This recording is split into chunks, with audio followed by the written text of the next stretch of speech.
మాతృదేవోభవ.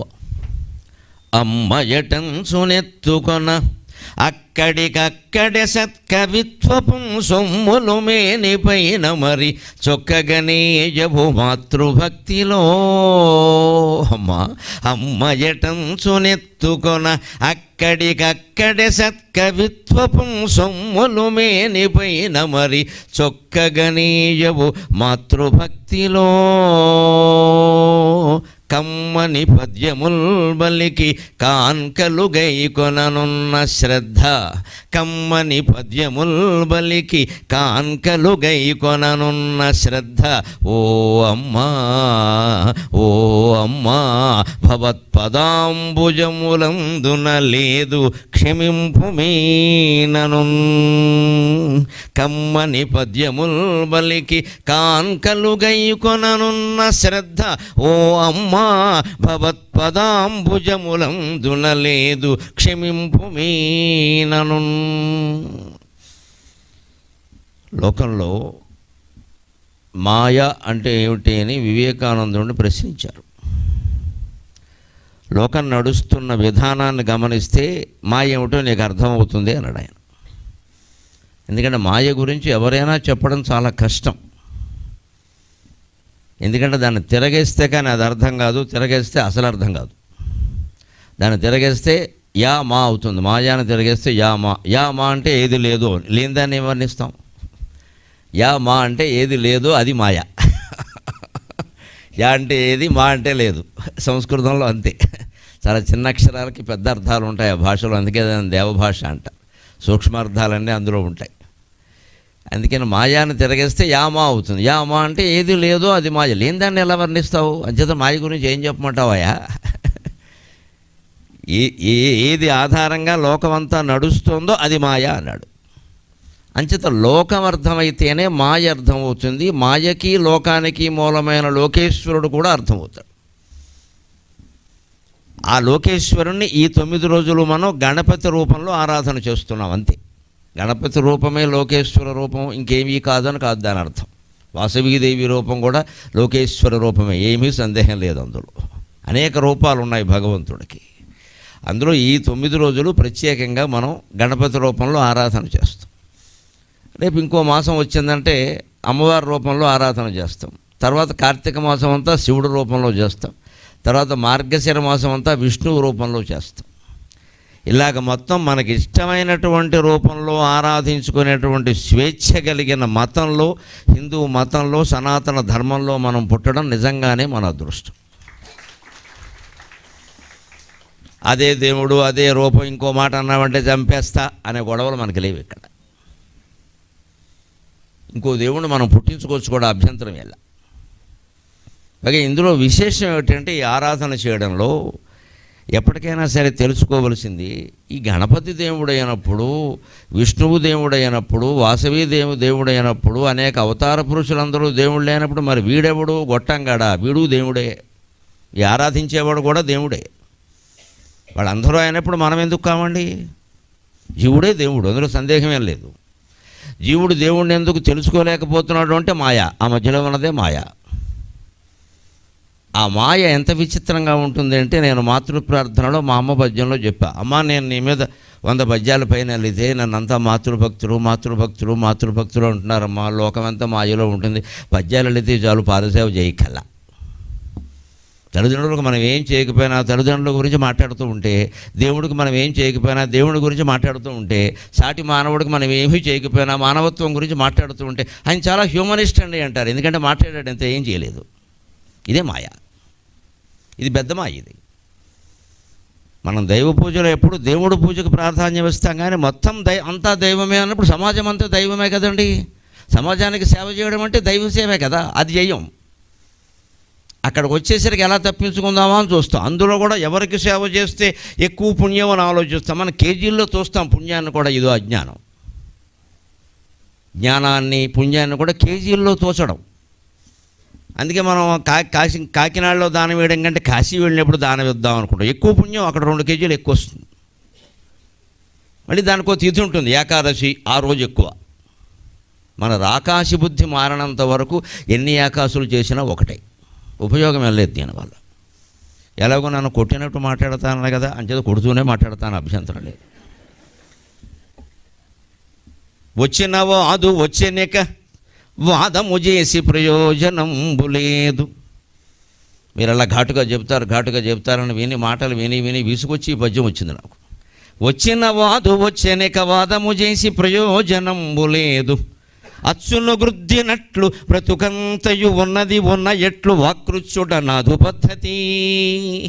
అచ్చును గృద్దినట్లు బ్రతుకంతయు ఉన్నది ఉన్న ఎట్లు వాకృచ్చుట నాదు పద్ధతి. విరోధములన్నీయు పూలదండగా గృచ్చిమెడం ధరింతును. విరోధములన్నీయు పూలదండగా గృచ్చిమెడం ధరింతును. అకుంఠిత రీతి పరాక్రమించెదన్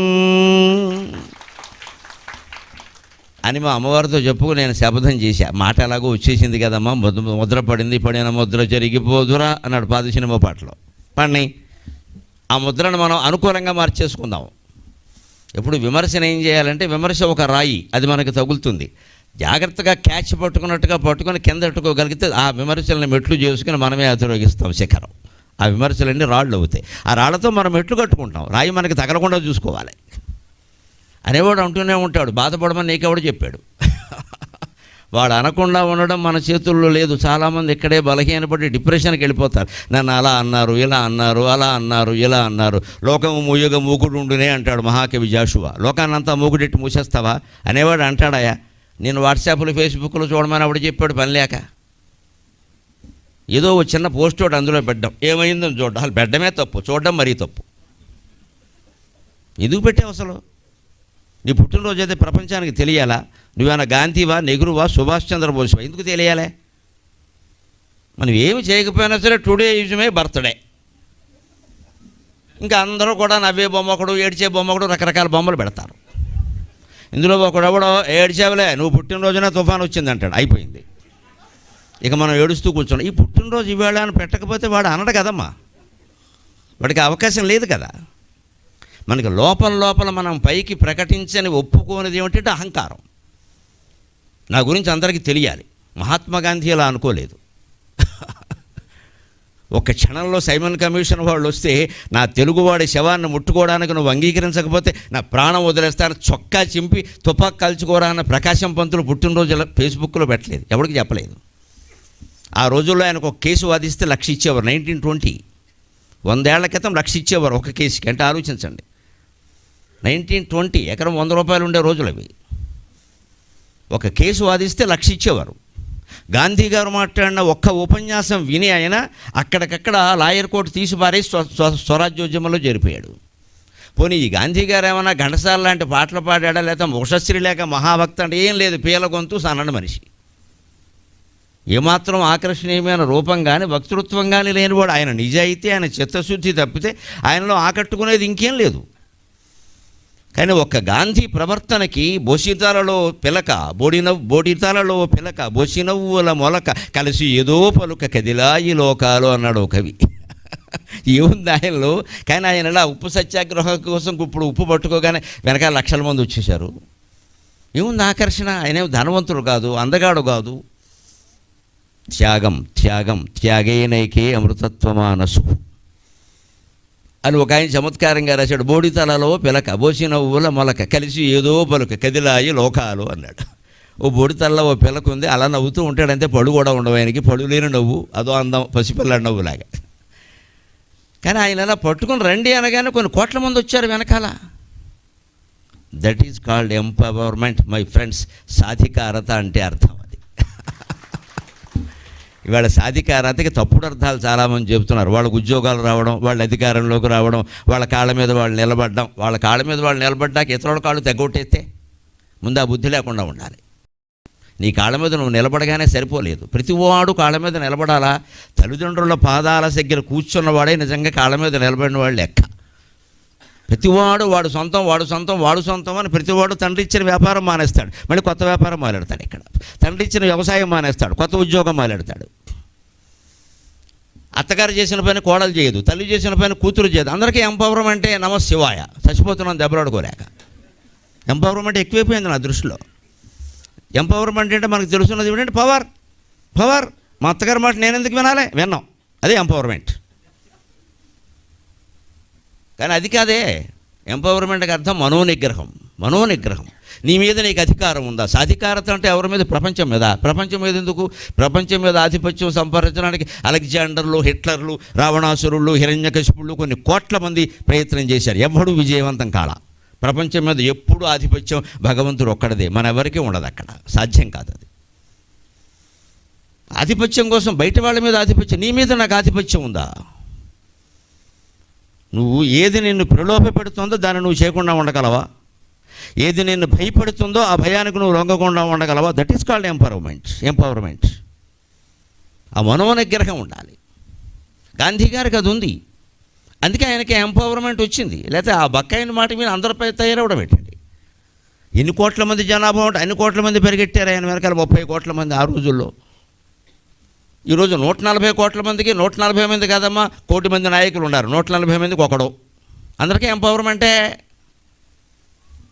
వాడు పార్టీ వాడు టికెట్ ఇవ్వకపోతే మా ఊళ్ళో నాదే ఓ పార్టీ, మా ఊరు పార్టీ, అది ఎంపవర్మెంటే.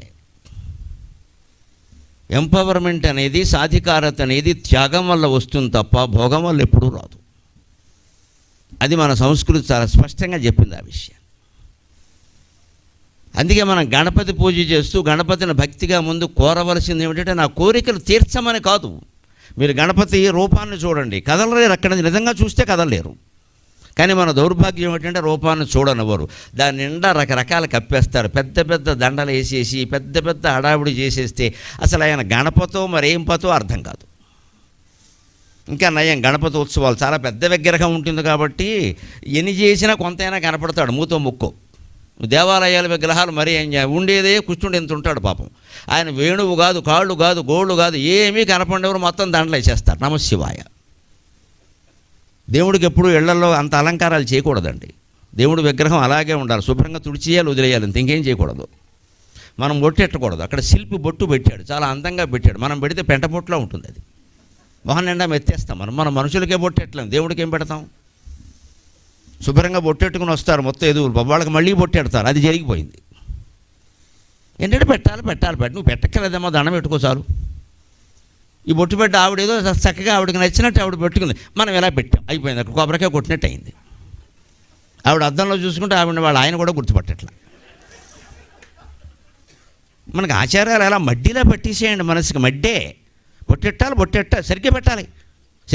పెట్టగలిగితే పెట్టలేదు, నమస్కారం పెట్టు. నేను అందుకే మొత్తం ఇన్ని సన్మాన సభలో ఎవరిని బొట్టెట్టమని అడగను. నేను నాకున్న తిలకం బొట్టు నాకు, వాడు ఏం పెట్టి ఆ బొట్టెడితే అది వేరే మతం బొట్టు అనుకుంటారు. ఇప్పుడు లేనిపోను కూడా నేను బొట్టెట్టనమని నేను పెట్టుకున్నాను చాలు.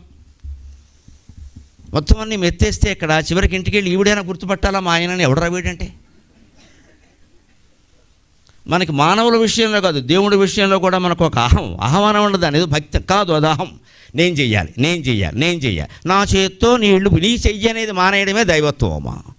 ఎవడు పోస్తున్నా అది నీ చెయ్యే, ఎవడు తింటున్నా అది నీ నోరే. అది ఎంపవర్మెంట్. నేనే తినాలి, నేనే చెయ్యాలి, నేనే నైవేద్యం ఇదంతా అహంకారం. దీని భక్తి అంటాం ఇక్కడ మనం.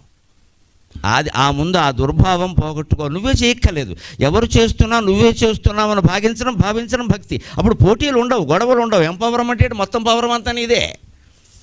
పోటీ లేనప్పుడు పవర్ ఏమిటండి? లేదా ఒకే ఒక సంఘంలో ఎన్నికలు జరుగుతున్నాయండి. ఒకే కులం వాళ్ళు సంఘం పెట్టుకుంటారు, ఎన్నికలు పెడతారు. ఎందుకు నాకు అర్థం కాదు. అంటే కులంలో సమైక్యత లేదు, అర్థమైపోయింది. ఇందులో మళ్ళీ ఉపకులాలు వచ్చాయి, లేకపోతే అపకులాలు వచ్చాయి, ఏవో వచ్చాయి. అస్తమానం ఆయనేనా అండి, ఆయన చేస్తున్నాడు కదా, చేయనివరాదా? లేదు, మనం రావాలి ఇక్కడ. అది వెంటనే రకరకాల భావాలన్నీ వచ్చాయి. ఇంక ఎంపవర్మెంట్ ఏమిటండి? ఎక్కడుంటుంది? స్వార్థం ప్రవేశించింది వెంటనే. అందుకే గణపతి రూపాన్ని చూడండి, మీరు ఏ దేవుడి రూపానైనా చూడండి. కనులు మూయలేని కమనీయ రూపము కట్టివేయుమమ్ము నెట్టులైనా. మా ఇంట్లోనే ఉండే గణపతి బొమ్మ చూస్తే నాకు ఆశువుగా పద్యం చెప్పగలిగే శక్తి ఉంది. కాబట్టి ఒకనాడు పొద్దున్న పూజ చేసుకుంటుంటే వచ్చిన పద్యం ఇది. ఇష్టదైవం అని ఒక కావ్యంలో ఇలాంటి పద్యాలని ఒక 500 పెట్టాను. నేను నా ఇంట్లో ఉండే దేవతల మీద నేను చెప్పుకున్నవి. కనులు మూయలేని కమనీయ రూపము కట్టివేయుమమ్ము నెట్టులైనా కట్టివేయుమయ్య కాంక్షల దరిబోక కట్టివేయుమయ్య కాంక్షల దరిబోక వేగలేను బాధ విఘ్ననాథ. ఇది మనం గణపతిని చేయాల్సిన ప్రార్థన. గుళ్ళో కడుతున్నామంటే కోరికలు కోరకూడదు. కోరికలు కావాలి తీరాలంటే షాపింగ్ మాల్కి వెళ్ళాలి, గుళ్ళో కాదు. డబ్బెట్టు కొనుక్కో, బోళ్ళు కోరికలు తీరతాయి. మనం దౌర్భాగ్యం ఏంటంటే కోరికల కోసం గుళ్ళోకి వెళ్తాం. కోరికలు తీరడానికి కాదు గుళ్ళోకి వెళ్ళాల్సింది, కోరికలు రద్దు చేసుకోవడానికి వెళ్ళాలి. అలా అంటే గుళ్ళోకే వెళ్ళాం, మనం మొత్తం మూసేస్తాం కంపెనీ. అందుకని గుళ్ళల్లో వాళ్ళు చాలా దేనికి ఇక్కడ అనుకున్న కోరికలన్నీ తీరతాయండి. 3 వారాలండి, 6 వారాలండి, 8 వారాలండి, తద్దినాలు ఇవన్నీ నాకు అర్థం కాదు. ఈ మొక్కుబళ్ళేటండి. ఎందుకంటే ఆ గుడికి డిమాండ్ పెరగాలి. ఇక్కడికి వచ్చి అనుకున్నది, అసలు అనుకున్నవన్నీ తీరుతాయనే మాట నాకు ఎంత భయంకరంగా కనిపిస్తుందంటే తక్షణం అది పరిహరించాల్సిన మాట. హత్యంత నేరం ఆ మాట. అసలు వీడు ఏమనుకున్నాడో, ఎవడో మర్ర చేద్దాం అనుకున్నాడేమో, అది తీరాలా? అనుకున్నవన్నీ తీరుతాయేమిటండి, దరిద్రపు మాట. అది మంచిది అయితేనే తీరాలి, మంచి చెడ్డ లేదా? అనుకున్నవన్నీ తీరాలా? వాడి కొంప మునగాలి నేను అనుకుంటా, అది తీర్స్తాడు విఘ్ననాథుడు. అదేమిటండి, అలా ఎలా కోరుతాం? వాడు ఏం కోరుతున్నాడో నీకు తెలియదు కదా. అనుకున్నవన్నీ తీరుతాయని బోర్డు ఎలా పెడతారండి? బుద్ధి లేదా? అంటే వాడు అనుకున్నది జరగడం, వాడు 10,000 అక్కడ వేయడం, మనం బాగుపడ్డమే మనకు ముఖ్యంగా, లోకం బాగుపడ్డం మనకు అక్కల. మరి దైవభక్తి ఎందుకు? ఇంక సేవాభావం ఎక్కడి నుంచి వస్తుంది? అందుకే ఇవాళ భక్తి గురించి, సేవాభావం గురించి చాలా నెక్కొచ్చుగా నాకున్న శైలిలో కొట్టినట్టే మాట్లాడుకుందాం. ఏం పర్వాలేదు, అలా మాట్లాడుకుంటేనే తెలుస్తుంది. విచ్చుకున్న పువ్వుని ఫోటో తీసి వెళ్ళిపోతారండి, గుచ్చుకున్న బాణాన్ని జీవితాంతం గుర్తుంచుకుంటారండి. ఖచ్చితంగా గుర్తుపెట్టుకుందాం, తప్పదండి గుర్తుపెట్టుకోక. ఒక పువ్వు విచ్చుకుంటే ఫోటో తీసి వెళ్ళిపోతారమ్మా, చూసి వెళ్ళిపోతారు. గుచ్చుకున్న బాణాన్ని జీవితాంతం వాడు మర్చిపోడు. ఈ బాణం గుచ్చుకోబట్టే కదా నాకు ఇంత ఆలోచన వచ్చింది అంటాడు. అంచేత నా మాటలు గుచ్చుకున్న బాణాలలాగే ఉంటాయి. భగవంతుడు నన్ను అందుకోసమే పుట్టించాడు. కానీ మీకు అది మేలు చేస్తుంది ఖచ్చితంగా. లోకానికి అపకారం చేయాల్సిన అవసరం నాకేమీ లేదు. ఇక్కడ లోకం ఉన్న విధానాన్ని బట్టి మాట్లాడాల్సి వస్తుంది. కలికాలంలో ఇలాగే ఉంటారు. కలికాలంలో మాట్లాడేవాళ్ళు కూడా ఇలాగే ఉండాలి. పాపాత్ములు భయంకరంగా పెరిగిపోతూ ఉంటే నువ్వు చేసిన పాపాలన్నీ ఓసారి కాశీ వెళ్ళగానే పోతాయంటే పాపం ఎవడో మానండి, కాశీ పెడతాడు ఒక 100 మందిని తీసుకుని. కాశీ కూడా పాపిష్టిది అయిపోతుంది. వీళ్ళందరి పాపాలు పోగొట్టడానికి కాశీ. నిజంగా దేవుణ్ణి చూస్తున్నామంటే మనం చూడడంలోనే ఆనందం పొందాలి, ఇంకేం లేదు అక్కడ. చూడడమే ఆనందం. మళ్ళీ ఆయన మనకి ఏదో ఇవ్వడం, ఇచ్చాడు అనుకోండి కొంపలు అంటుకుంటాయి, దాన్ని ప్రదర్శిస్తాం, దుకాణం పెడతాం. ఇక్కడ గణపతి షో మ్యాజిక్ కనపడతాం. ఇక్కడ నాకు గణపతి అనుగ్రహం ఉంది, రండి రోగాలు తగ్గిస్తా, జుట్టు లేని వాళ్ళకి జుట్టు ఇస్తా అని మొదలెడతాడు. వీడు ఎవరి తల మీద చేయడతాడు, వాడికి పొరపాటుని జుట్టు వస్తే ఇక మొత్తం అందరూ దుకాణం పెడతారు. ఇక్కడ ఈయన జుట్టు ఆనంద స్వామి అవుతాడు. ఇప్పుడు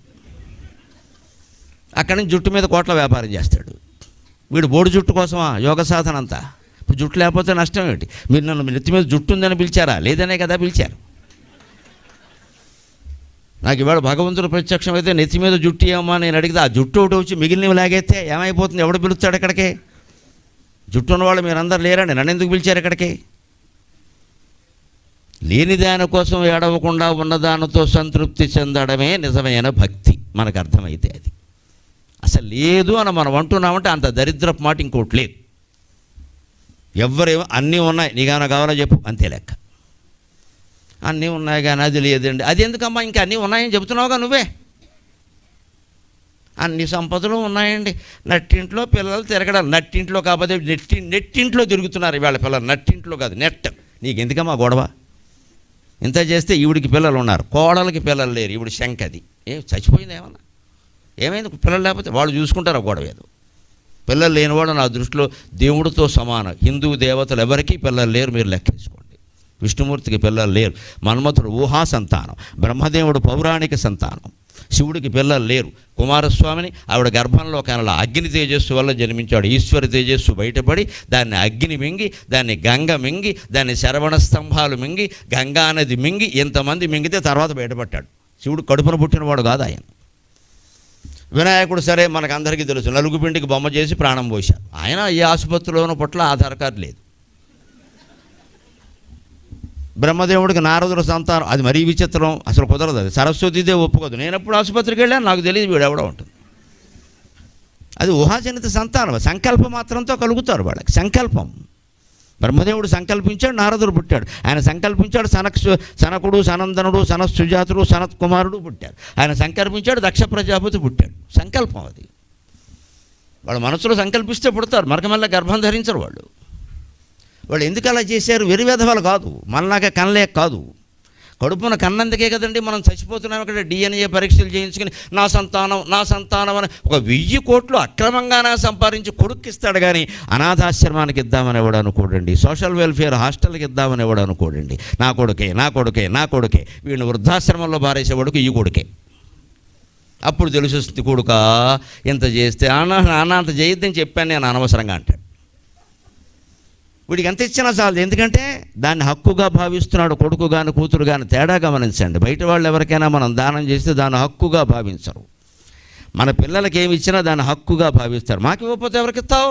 అది హక్కు అయింది అక్కడికి. నీకు ఇవ్వను, నేను కావాలని ఇంకోటికి ఇస్తా. పోనీ ఏదైనా పిత్రార్జితమైన ఆస్తి అయితే పరంపరగా వస్తుంటే చట్టం ప్రకారం పిల్లలకే ఇవ్వాలి, అది ఉంది.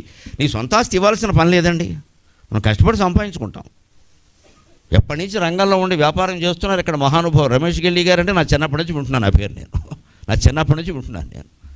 వాళ్ళు సొంతంగా సంపాదించుకున్నారు, వాళ్ళు కష్టపడ్డారు, చాలా బ్రెయిన్ మేధాశక్తి ఉపయోగించారు, ఎన్నో యాతనలు పడ్డారు, సవాళ్ళు స్వీకరించారు, చాలా చిన్న స్థాయి నుంచి పైకి వచ్చారు, కష్టాలు ఎదుర్కొన్నారు.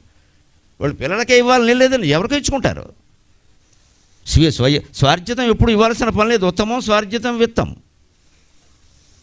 కానీ ఇవాళ వారసులు ఎలా తయారవుతున్నారంటే నాకు కాకపోతే ఎవరికి ఇస్తావు, లేకపోతే ముందే లేపేస్తా, అది కూడా తయారైంది. అంచేత వాళ్ళని పెంచేటప్పుడే మనం ఇది నీ కోసం కాదు నాయనా, నీకు ఇంతే, మిగిలింది నా ఇష్టం అని చెప్పాలి. చిన్నప్పుడే ఉగ్గుపాలతో నూరు పోస్తే ఆ త్యాగాన్ని వాడు ఆశించకుండా ఉంటాడు. ఇంతకంటే ఏమి రాదురా, ఈ నుంచి మన ఉద్యోగం మనం చేసుకోవడం మంచిది అనుకుంటాడు.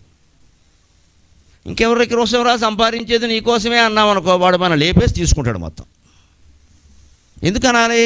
ఇట్స్ నాట్ ఎంపవర్మెంట్, అది వీక్నెస్.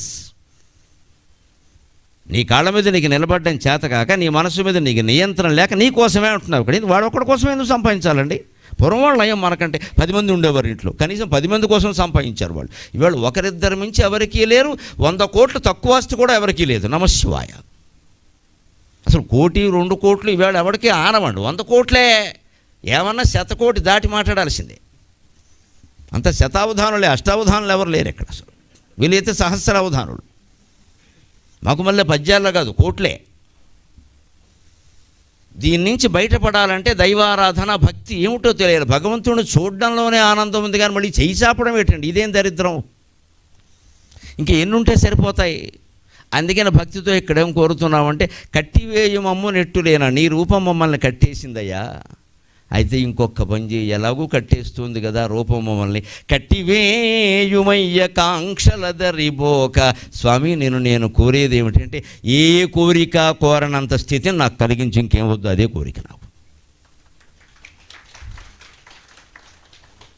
ఈ కోరికల దగ్గరికి పోకుండా నన్ను కట్టేయి చాలు నువ్వు, అప్పుడు మనం సుఖంగా ఉంటాం.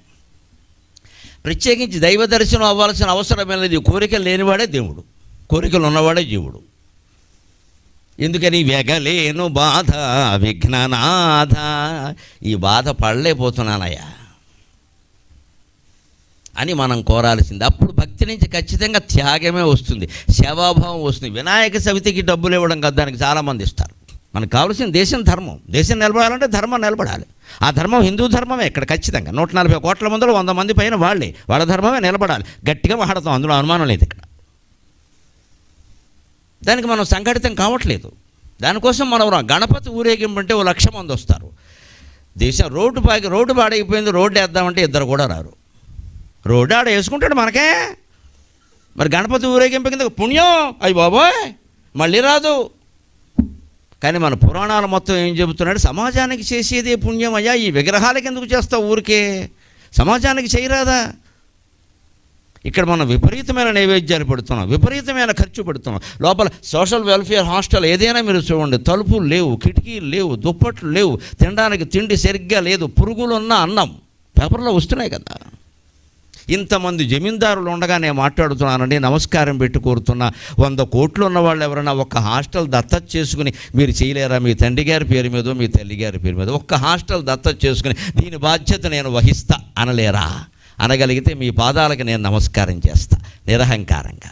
అది చేయాల్సిన పని, అది చేయాల్సి. 76 అడుగులు విగ్రహం పెట్టాం, 76 అడుగులు విగ్రహం పెట్టాం, 7,000 కేజీలు లడ్డూ చేశాం. దేనికి ఇవన్నీ?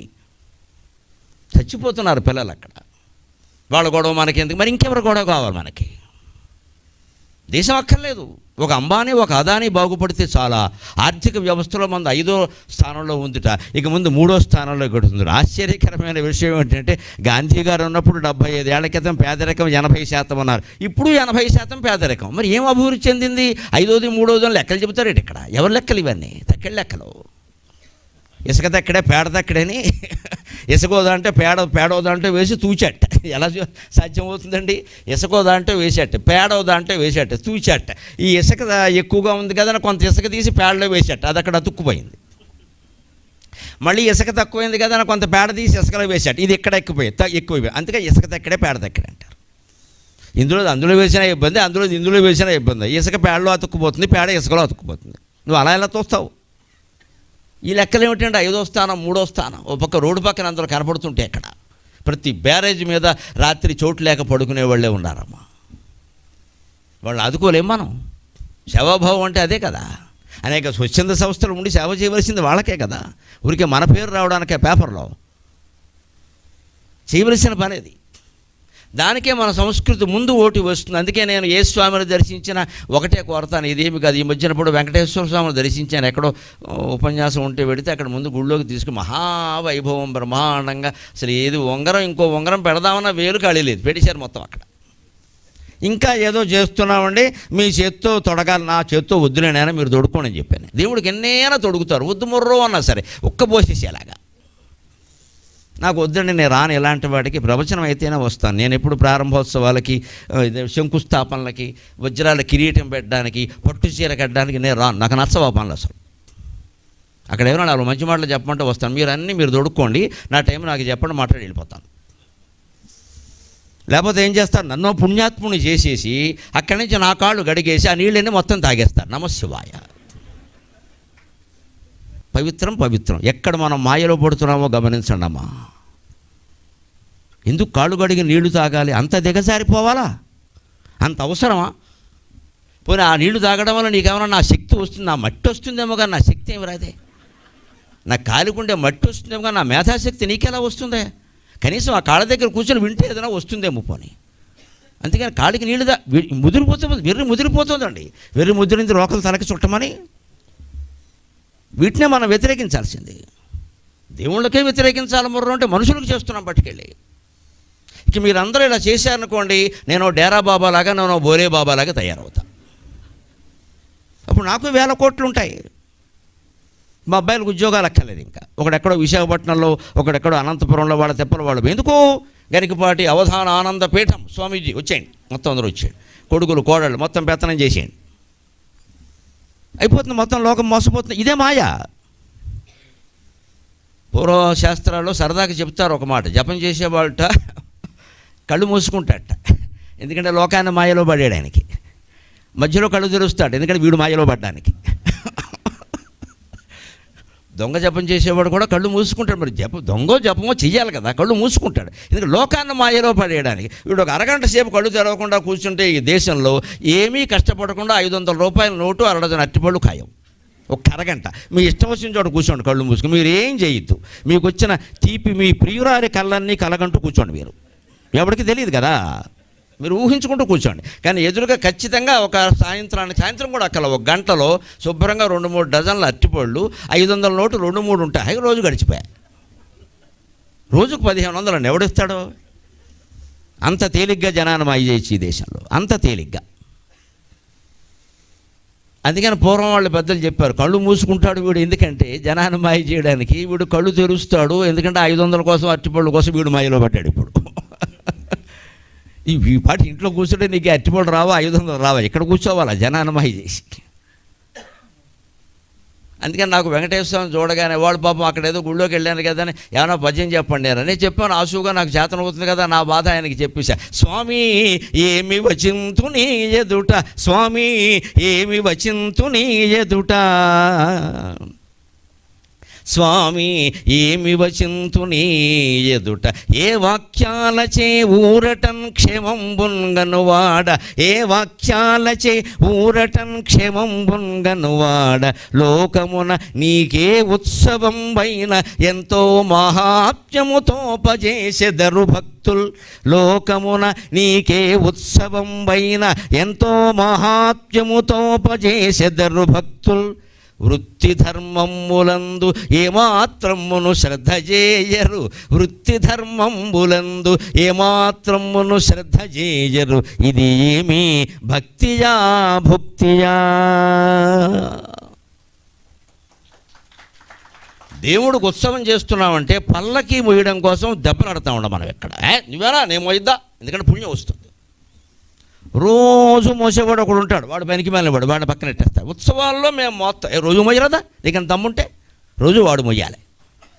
మరి ఉత్సవాల్లో కూడా నిజంగా వాడి మీద మనకి జాలి ఉంటే, సానుభూతి ఉంటే, ఆ ఉత్సవాల్లో దేవుడు పల్లకి మోయడం వల్ల వచ్చే అధికమైన పుణ్యాన్ని రోజు మోసేవాడికి ఇప్పించచ్చు కదండి. మనం ఎందుకు తయారైపోతామండి కొడుకులతోటి కోడళ్ళతోటి ఫ్యాషన్ డ్రెస్సులు వేసుకుని?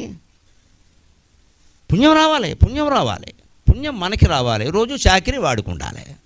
దేవుడు వాళ్ళలోనూ ఉన్నాడు, మనలోనూ ఉన్నాడు. విద్యా వినయ సంపన్నే బ్రాహ్మణే గవిహస్తిని శుని చైవ స్వపాకే చ పండిత సమదరిశనక, భగవద్గీత 5వ అధ్యాయంలో శ్లోకం ఇది. ఆత్మజ్ఞానం అంటే ఏమిటంటే విద్యా వినయ సంపన్నుడైన పండితుని యందు, గవి గోవునందు, హస్తిని ఏనుగునందు, శునిచేవ కుక్క యందు, స్వపాకేచ చివరికి ఏమీ దొరక్క కుక్క మాంసం మాత్రమే తిని బతికేటువంటి మనిషి ఎందు కూడా ఉన్నది ఒకే పదార్థం. ఆ ఆత్మని, ఆ భగవంతుడిని కనిపెట్టగలిగిన వాడే నిజమైన పండితుడు అన్నాడు పరమాత్మ. ఇప్పుడు అందరూ సమానమా కదా? అందరిలోనూ ఉన్నదాన్ని చూడమన్నారు. అక్కడ సప్తమి విభక్తి, పొరపాటు పడకూడదు. అందరూ సమానమని చెప్పలేదు, పండిత సమదరిశనక అన్నారు. అందరిలోనూ సమంగా ఉన్నదాన్ని చూస్తాడు, సమంగా ఉండేది ఆత్మ. అందరూ సమానమన్నారు కదా. విద్యా వినయ సంపన్నుడైన ఒక పండితుడిని, ఒక ఏనుగుని, ఒక కుక్కని తీసుకొచ్చి వేదిక మీద మీరు దండలు వేసారనుకో, ఏనుగే ఉంటుంది, మిగిలిన వాళ్ళు ఉండరు, పోతారు, మొత్తం తొక్కేస్తుంది. అది కాదు సమానత్వం అంటే. ఏనుగుకి ఏనుగు తినే తిండే పెట్టాలి, కుక్కకి కుక్క తినే తిండే పెట్టాలి, పండితుడిని పండితుడిలాగే గౌరవించాలి. అందరిలోనూ ఆ శక్తిని రూపంలో ఉన్నది భగవంతుడిని గుర్తించాలి. అది సమానత్వం అంటే. ప్యూనులాగే చూడాలి, ప్రిన్సిపాల్ లాగే చూడాలి. ప్రిన్సిపాలు సమానమే దక్షిణామూర్తి స్తోత్రంలో చెప్పాడని చెప్పి ప్రిన్సిపాల్ పక్కనే ప్యూను కుర్చీ వేసి మీరు సన్మానం చేశాను కూడా, మన్నాడు వాడు గంట కొట్టాడు, నువ్వు కొట్టుకో అని చెబుతాడు. నేను నాకు దండ వేశారు కదా, నువ్వు కొట్టుకో, నువ్వు నేను సమానమే, నేను ఎందుకు కొట్టాను, నువ్వు కొట్టుకో. అవసరమైతే గంట ప్రిన్సిపాల్ కొట్టగలడు, కానీ ప్రిన్సిపాల్లో పాఠం చెప్పలేడు కదా, ఎలా సాధ్యం అవుతుంది?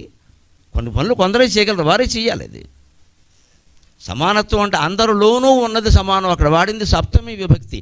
సంస్కృతం వచ్చిన వాళ్ళు గమనించారు. విద్యా వినయ సంపన్నే బ్రాహ్మణే గవి హస్తిని శుని చైవ స్వపాకే చ, ఇవన్నీ సప్తమి విభక్తులు. అందు నన్ సప్తమి తెలుగులో ఉంది కదా.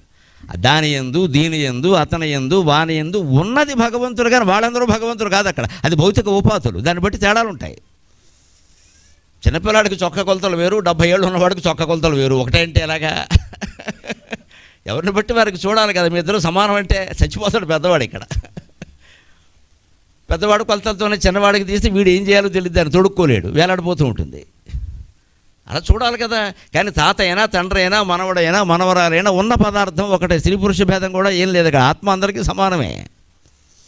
ఇది గమనించాలి. అందుకని నేను వెంకటేశ్వర స్వామి ముందు వాపోయా. భక్తి ద్వారా సేవాభావం అంటే ఏమిటో ఖచ్చితంగా అర్థం చేసుకుందాం. దేవుడు ఉత్సవాలు వచ్చేసరికి బ్రహ్మాండంగా అందరూ పోటీలు పడి పాల్గొనే వాళ్ళు ఎవరైనా సరే వాళ్ళ డ్యూటీలు వాళ్ళు సక్రమంగా చేస్తున్నారా? ఇంట బయట కూడా ఇంటి బాధ్యతలు కూడా మానకూడదండి. దీక్షలు తీసుకునే వాళ్ళు చాలామంది శుభ్రంగా వాళ్ళ దీక్ష తీసుకుని మొత్తం కుటుంబాన్ని అంతటిని పెళ్ళానికి వదిలేస్తారు. అది కూడా తప్పేనండి. బాధ్యతలన్నీ చేయవలసిందేనండి. ఆవిడ ఒక్కత పడాలా మొత్తం ఇక్కడ బాధ్యత అంతా. ఇక్కడ నువ్వు నేల మీద పడుకోగానే ఏదో చేయగానే సరిపోరు. కుటుంబ బాధ్యతలు, పిల్లల్ని స్కూల్లో దింపాలంటే దింపాలి. నేను మడిగట్టుకున్నా దింపకూడదు. మడిగట్టుకుని దింపితే ఇంకా బాగా చదువు వస్తుంది, వెళ్ళి దింపు. రోజు చేసే పనులు మానేయక్కర్లేదు దీక్ష వాళ్ళు ఎవరు చేయమని చెప్పాలి. పైగా ఏ దీక్షలు పుచ్చుకున్నా ఏ వ్రతాలు చేసినా సనాతన ధర్మం చెప్పింది ఒక్కటే, నిత్య కృత్యాలు నిత్య జీవన బాధ్యతలు మానేసి నువ్వు ఏం చేసినా పుణ్యం రాదు, పైగా పాపం వస్తుంది అన్నారు. చేయవలసిన పని చేయడం మానేసి వేరే ఏదో చేస్తా అంటే కొన్ని పనులు చేస్తే మనం ఫేమస్ అవుతాం, పేపర్లో వస్తాం, మామూలుగా ఉంటే రావండి. అందుకని మనం అవి చేస్తాం ఎంతసేపు. ఇంట్లో అమ్మా నాన్నకి అన్నం పెడితే పేపర్లో ఎవడు వేడు, పెట్టకపోతే వేస్తాడు. వీడు ఇంత కోటీశ్వరుడు ఏంటి కూడా అమ్మా నాన్నకి అన్నం పెట్టలేదు, మనం పెడితే వెయ్యడు. కానీ వాళ్ళు పేపర్లో వేయడం కోసం అన్నం పెడతామండి. తల్లి మనకి ఎన్నో ఏళ్ళు అన్నం పెట్టింది, ఆవిడ నోట్లో ఓ ముద్ద పెట్టడంలో మనకు ఆనందం ఉండాలి, దానికి పబ్లిసిటీ దేనికి? ఈ సహజమైనటువంటి స్వభావం ఉందే, ఇది మనిషి తన మీద తాను ధారించే ఎంపవర్మెంట్, సాధికారత. నీ మనస్సు మీద నీకు నిగ్రహం ఉంటే ఇది సాధ్యం అవుతుంది. అందుకే స్వామి నీకు లోకంలో ఏ ఉత్సవమైనా ఎంతో మాహాత్మ్యంతో అయ్య బాబు బంగారం పల్లకే అండి, వెండి దండవండి అంటారు ఖచ్చితంగాను. కూటికి లేనివాడికి ఎవడో రూపాయి ఎవడే. అందుకే ఈ దేవనాల స్వామి భక్తియా భుక్తియా, దానం కూడా పక్కనట్టండి. అసలు మన ఉద్యోగ బాధ్యతలు ఉన్నాయా లేదా? ఓ బ్యాంకులో పనిచేస్తున్నాం, ఓ పోస్ట్ ఆఫీసులో పనిచేస్తున్నాం, ఓ సాఫ్ట్వేర్ కంపెనీలో పనిచేస్తున్నాం, లేదు గవర్నమెంట్ సంస్థలో ప్రభుత్వ పాఠశాలలో పనిచేస్తున్నాం. మన పాఠం మనం సరిగ్గా చెప్పి ఉంటే ఇవాళ ప్రభుత్వ పాఠశాలల పరిస్థితి ఎలా ఎందుకు ఉంటుందండి? నన్ను మన్నింతురుగాక. ఎక్కడ ప్రభుత్వం అంటే అది బాగుండాల, ప్రభుత్వ పాఠశాల పనికిరాదు, ప్రభుత్వ ఆసుపత్రి పనికిరాదు, ప్రభుత్వం అనేది పనికిరాదు, కానీ పెత్తనం ప్రభుత్వం అందే. ఇంకెందుకు? ప్రభుత్వం అన్నది ప్రతిదీ పనికి రాకుండా ఎందుకు పోయిందండి? పనిచేసేవాళ్ళు లేరు అక్కడ. ఎందుకు పనిచేయరు? ఎవరి మట్టుకు వాడికి యూనియన్లు ఉన్నాయి, ఎక్కడికెక్కడ సంఘాలు ఉన్నాయి. పని చేయమంటే గొడవ, జెండా పట్టుకుంటాడు. ఇక్కడ ప్రైవేట్లో ఆ పప్పులు ఉడకవు, వాడు కర్రట్టుకుంటాడు. అందుకని మనం ఏం చేసాం కనిపెట్టి మనం తప్పించుకుంటున్నాం వ్యవస్థ నుంచి. మనం స్కూల్ కాదు ప్రైవేట్ స్కూల్లో పడాయి ఏం చేస్తున్నాం, దానికని వాచిపోతుంది. ఇక్కడ ఎల్కేజీలు జరిపిస్తే అడ్మిషన్ ఫీజు 2 లక్షలట. మా అబ్బాయిలు చదువులు పూర్తి అయిపోవడం ఎంత మంచిదైందో అనుకున్నాను నేను, లేకపోతే వచ్చేవాళ్ళం అన్యాయంగాను. ఎల్కేజీ అడ్మిషన్ ఫీజు 2 లక్షలండి. మళ్ళీ చదువుకు వేరే, డైపర్ వేరే. అబ్బో పొద్దున ఒకటి సాయంత్రం ఒకటి డైపర్, ఇట్ ఈస్ డై, దాని పేరే డై. వాడు చస్తాడు సాయంత్రానికి, ఉక్కిపోయి చచ్చిపోవలసిందే వాడు, ఇంకా తీరు కదా. అందుకని ఇంత ఖర్చు ఇంత ఎందుకు వచ్చింది? వాడు అంత ఎందుకు పెంచాడు? మనం వాడు వెనకాల పడుతున్నాం. ఇక్కడ మొన్న ఎవరో విచిత్రంగా 3 నెలల క్రితం అనుకుంటాను నాకు ఫోన్ చేసి, ఎక్కడో శ్రీకాకుళం నుంచి, హైదరాబాదులో ఫలానా స్కూల్లో మాకు సీటు కావాలని మీరు ఒక ఫోన్ చేయండి సార్. ఈ పని నాకేమిటి అన్నాను నేను. ఆ స్కూల్ పేరు కూడా నేను వినలా. ఆయన ఏదో చెప్పి అందులో మాకు సీటు కావాలి సార్ మా అబ్బాయికి, మీరు ఫోన్ చేయండి. వాళ్ళు ఎవరో నాకు తెలియదయ్యా, నా పని ఏమిటి? మీరు తెలియని వాళ్ళు ఎవరు సార్? లేరు సార్, 2 తెలుగు రాష్ట్రాలు అంటే నా పలుకుబడి ఇదే వినియోగించాల్సింది. నాకు ఆయన తెలియదు, కానీ నేను ఆయనకి తెలుసుంటా. అందుకని నేను ఫోన్ చేసి ఈ శ్రీకాకుళం నుంచి ఎవడో వస్తాడు వారణాసి వెంకట్రావు, వాడు కొడుకు సీటమ్మని నేను అడగాలట. ఇది ఎక్కడ దౌర్భాగ్యం? నాకేం పని? ఇలాగే 4 ఫోన్లు చేస్తే నా బుద్ధి ఎలా మారిపోతుంది? మనం కొంత వసూలు చేస్తే బాగుంటుంది కదా. మనం ఎందుకు ఊరికే చేయాలి ఉపకారాలు? మనకి ఏమి సంబంధం లేని పని ఎందుకు చేయాలండి? కొన్ని ప్రవచనం అంటే నాకు సంబంధం, అవధానం అంటే నాకు సంబంధం, ఈ రికమెండేషన్లు నాకేమి సంబంధం? ఇదంతా ఇలా 4 ఫోన్లు చేశాను. ఓహో మనకి ఎంత స్థాయి ఉందన్నమాట, మనకు తెలీదు. ఎక్కడో తెలియని స్కూల్కి మనం ఫోన్ చేసి, నేనండి గరికిపాటిన రోజు, అయ్యి బాబు మీరు మాట్లాడడమే అదృష్టమని సీట్ ఇస్తాడు. రేపు వాడు ఊరుకుంటాడా? మా మునిమానవరాలు బారసాల మీరు వచ్చి ఆశీర్వచనం చేయండి అంటాడు. చచ్చినట్టు పోవాలి. వాడికి 10 పద్యాలు చెప్పాలి అక్కడ నేను. ఆ మునిమానవరాలు మహాలక్ష్మి అని చెప్పాలి, లేదా వాడు ఎందుకు ఊరుకుంటాడు? ఇదేనండి, ఇదే గమనించండి. మన కాళ్ళ మీద మనం నిలబడ్డాం. సాధికారత అంటే ఖచ్చితంగా నో అని చెప్పగలగడం ఉంది. అది నో బాబు, ఆ పనులన్నీ నా గదమ్మా ఏడు అని ఫోన్ పెట్టేశాను. మళ్ళీ ఎప్పుడు ఫోన్ చేయకుండా ఫోన్ బ్లాక్ చేశాను. ఇందుకోసం మంది కాకుండా ఫోన్లే అడిగారు కదా, అసలు మనకి ఇంత పలుకుబడి ఉందా అని మన మీద మనకు అహంకారం పెరిగి బాగా పెరిగిపోయి అదేమిటో చూద్దామని వాళ్ళ నెంబర్ ఇచ్చుకొని నేను ఫోన్ చేస్తే నా పరిస్థితి ఏమిటి? తర్వాత నుంచి వాడు నన్ను పట్టుకోడా? ఇక అక్కడి నుంచి నేను అవసరాల కోసం, వాళ్ళ అవసరం కోసం అది, ఇప్పుడు నా అవసరం కోసం నేను వెళ్ళాలి ప్రవచనాలు. ఇప్పుడు మీ అవసరం కోసం నేను వచ్చాను, నాకేం అవసరం లేదు. నేను ఇటువంటి పనులు చేశాను, అవి నా అవసరం అవుతుంది. ఇంకా అది ఆయన మనకి అడగగానే అంత చేశారు, ఆయన పిలిచాక అది ధర్మమా అధర్మమా? అవసరమా? ధర్మమే కావచ్చు. వారి వ్యక్తిగతమైన ఉత్సవం, పుట్టినరోజులు, షష్ఠి పూర్తులు, నాకు ఒక నియమం అండి. ఖచ్చితంగా వ్యక్తిగతమైన ఉత్సవాలు దేవేంద్రుడు పిలిచినా నేను వెళ్ళాను. అది దేవాలయం ఉత్సవం అయితేనే, సామూహిక ఉత్సవం అయితేనే వస్తాను. ఎంత కోటీశ్వరుడు పిలవని నేను వెళ్ళాను. మా పెళ్లి రోజు అంటే మీకు సన్మానం, సీతారామ కళ్యాణం కాదు కదా మాట్లాడకని చెబుతాను నేను. నీ పెళ్లి రోజు అయితే నాకేంటి ఇక్కడ, నేను ఎందుకు రావాలి? అవసరం లేదు. మీ పెద్దలను గౌరవించుకోండి. ఇంట్లో అత్తమామలకి దండం పెట్టరండి, మాకు పెట్టేస్తారండి పట్టుకొచ్చేసి మొత్తం. ఇక్కడ వాళ్ళు వణుకుతూ ఉంటే చూస్తూ ఊరుకుంటారండి, చేత్తో పట్టుకుందామని కూడా అనుకోరండి, మా కాళ్ళు అడిగేస్తారండి. ఎందుకంటే పుణ్యం చేయవలసిన పని చేయట్లేదు మనం. అదే ఇక్కడ చేయవలసిన బాధ్యతలు చేరయ్యా. వృత్తి ధర్మం వలందు ఏమాత్రమును శ్రద్ధ చేయరు. అసలు ఏ వృత్తి చేస్తున్నాడో ఆ వృత్తి చేస్తే దేశం ఎలా ఎందుకు ఉంటుందండి? ప్రభుత్వ వ్యవస్థలన్నీ నిర్వీర్యం ఎందుకు అవుతాయి? కేవలం ప్రభుత్వం మారితే, ప్రభుత్వం పట్టుదల పడితే, ముఖ్యమంత్రి గట్టివాడైతేనే మారుతుంది. అంత మాత్రం చేత అవుతుందా? సాధ్యమా? ప్రజలు సహకరించాలి కదా. మీరో టీచరు, మీరో డాక్టర్, మీరు ఏదో ప్రభుత్వంలో ఉన్నారు, ముందు మీ పని మీరు చేయండి. అలాగని చేయలేరు అనుకుందామా? తప్పండి. ప్రభుత్వ వైద్యుల రుణం మనం కరోనా అప్పుడు వాళ్ళు చేసిన సేవకి జీవితాంతం తీర్చుకోలేమండి. అంత సేవ చేశారు ప్రభుత్వ డాక్టర్లు మొత్తం అందరూ కూడా. అసలు వీళ్ళు ఇంత చేయగలరా అనిపించిందండి. ఇంత చేయగలరా? మొత్తం ప్రాణాలు కాపాడింది వాళ్ళేనండి. ఎవరు ప్రైవేట్కి ఎంతమంది ఎడతారు? ఎక్కడ వెళ్ళగలరు? ఆక్సిజన్ సిలిండర్లు లక్షల్లో అమ్మేశారు. అదేదో చిన్న ఇంజక్షన్ ఏదో అది ఏకంగా 60,000 70,000 అమ్మేశారు. ఆ దశలో కాపాడింది మొత్తం ప్రభుత్వ వైద్యులే. రండి అని సేవ చేశారమ్మ. నర్సులు వాళ్ళ కాళ్ళు గడగాలి నిజంగా. నర్సులు అయితే పారిశుధ్య కార్మికులు విపరీతంగా చేశారు. అసలు ప్రభుత్వ వ్యవస్థలో మానవత్వం పరిమళిస్తే ఇంత బాగుంటుందా అనిపించింది. ఆ ఒక్క సంవత్సరం అయిపోయింది, కరోనా వెళ్ళిపోయింది, మనం మామూలే, ఎవడ మురుగుంటలో వాడే. కానీ మనం అనుకుంటే ఏమీ తీసుకోకుండానే వాళ్ళకి నిజానికి ఆ నెలలో జీతాలు ఇవ్వడం కూడా కష్టమే. ఆర్థిక పరిస్థితి అలా ఉంది. అది ఆ జీతం ఏమీ పెంచకపోయినా, అదే జీతానికి ఒక్కోసారి ఆ జీతం కూడా రాకపోయినా సేవాభావంతో మనం చెయ్యాలి అని మనం చేసినప్పుడు జీవితాంతం అదే సేవాభావం ఉంటే మన జీతం మనం తీసుకుని చేయలేమా? ఖచ్చితంగా చేయగలం. అంచేత ఇంట బయట వ్యాపారమైనా, ఉద్యోగమైనా, వ్యవసాయమైనా మన బాధ్యత మనం చేయడం ఉంది. అదే నిజమైన భక్తి. బాధ్యతను మించిన భక్తి లేదు. అది భగవద్గీతలో కూడా చెప్పాడు. యత ప్రవృత్తిర్భూతానాం ఏన సర్వమిదం తతః స్వకర్మణా తమభ్యర్చ్య సిద్ధిం విందతి మానవః. 18వ అధ్యాయంలో చివరిలో వస్తుంది. అంతటా నిండు ఉన్న భగవంతుడిని ఆరాధించే విధానం ఎలాగా అని అర్జునుడు అడుగుతాడు. వెంటనే కృష్ణుడు ఏమంటాడంటే, నీ ప్రశ్నలో ఉందయ్యా సమాధానం. అంతటా నిండు ఉన్నాడని నువ్వే చెబుతున్నావు కదా, ఆరాధించడమేడు పని లేక ఆకులేస్తావా పువ్వులేస్తావా? నాకు ఒళ్ళంతా దొరద తీసిపారాయన్నాడు ఆయన. వీడు ఆకులేస్తావా పువ్వులేస్తావా? ఆరాధించడం ఏంటంటే అర్థం లేనమాట. ఆరాధన కంటే గొప్పది ఆచరణ ఉంటే ఆరాధన అవసరం లేదు. ఇవాళ దేశంలో ఆరాధన పెరిగింది, ఆచరణ తగ్గింది. ఆరాధన అంటే ఏమిటా? నువ్వు ఏం చేస్తావు నాకు? అది ఏం చెప్పాడంటే స్వకర్మణా తమభ్యర్చ్య.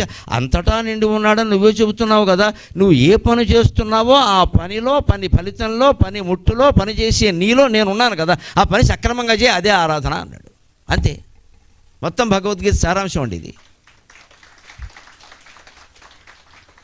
నువ్వు ప్రత్యేకించి ఎంత ఆశ పెట్టుకోకు. వచ్చేదేదో వస్తుంది కదా, రాదండి. ఎలా ఎందుకు రాదు? కష్టపడ్డా కూరుకుంటారా? ఎదుటి వాళ్ళు ఎంతో కొంత ఇస్తారు కదా, చేస్తారు కదా, ఫలితం ఎప్పుడూ ఉంటుంది, లేకుండా ఉండదు. కర్మఫలం పూర్వజన్మ కర్మఫలం కాదండి, ఇప్పుడు మనం చేసే కర్మఫలం కూడా వెంటనే వస్తుందండి. ఎందుకు రాదండి? ఇది మనకు ఆ నమ్మకం ఉండాలి కదా. కాకపోతే మనం ఆశించిన స్థాయిలో రాకపోవచ్చు, ఎందుకంటే ఆశించడమే తప్పు కాబట్టి. నువ్వు ఆశించిన స్థాయిలో ఇవాళ పత్రికలు మీరు చూసి ఉండొచ్చు. గుండెపోటు అని ప్రధాన వార్త ఇవాళ పత్రికలు. ఒక ప్రధాన పత్రికలో ప్రధాన వార్త గుండెపోటు. దాంట్లో ఏఎఫ్ విఎఫ్ అని ఏవో రకరకాల పేర్లు చెప్పారు. మొత్తమే సారాంశం ఏమిటంటే 2 ప్రధాన కారణాల వల్ల గుండెపోటు వస్తుంది. యువకులకు వస్తుందండి దారుణంగా, పెద్దవాళ్ళకి కాదండి. పైగా గుండెపోటులో ఉండే ఒక తేడా ఏమిటంటే పెద్దవాళ్ళకు వస్తే రిస్క్ తక్కువ, యువకులకు వస్తే రిస్క్ ఎక్కువ.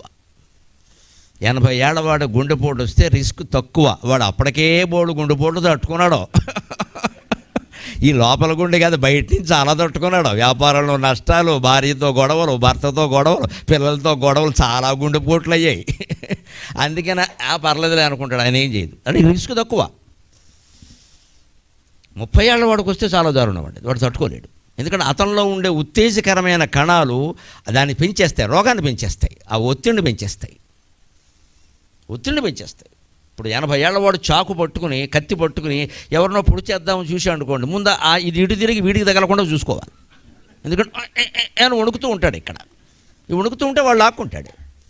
అంచేత మర్డర్ చేయాలి అనుకున్నప్పుడు 80 ఏళ్ల వాడికి రిస్క్ తక్కువ, ఈ రిస్క్ ఎక్కువ వాడికి. ఎందుకంటే వాడు వణుకుతూ ఉంటాడు. ఇక్కడ వాడు అదే 30 ఏళ్ల వాడు కత్తి పట్టుకున్నాడు, వేసేస్తాడు వెంటనే.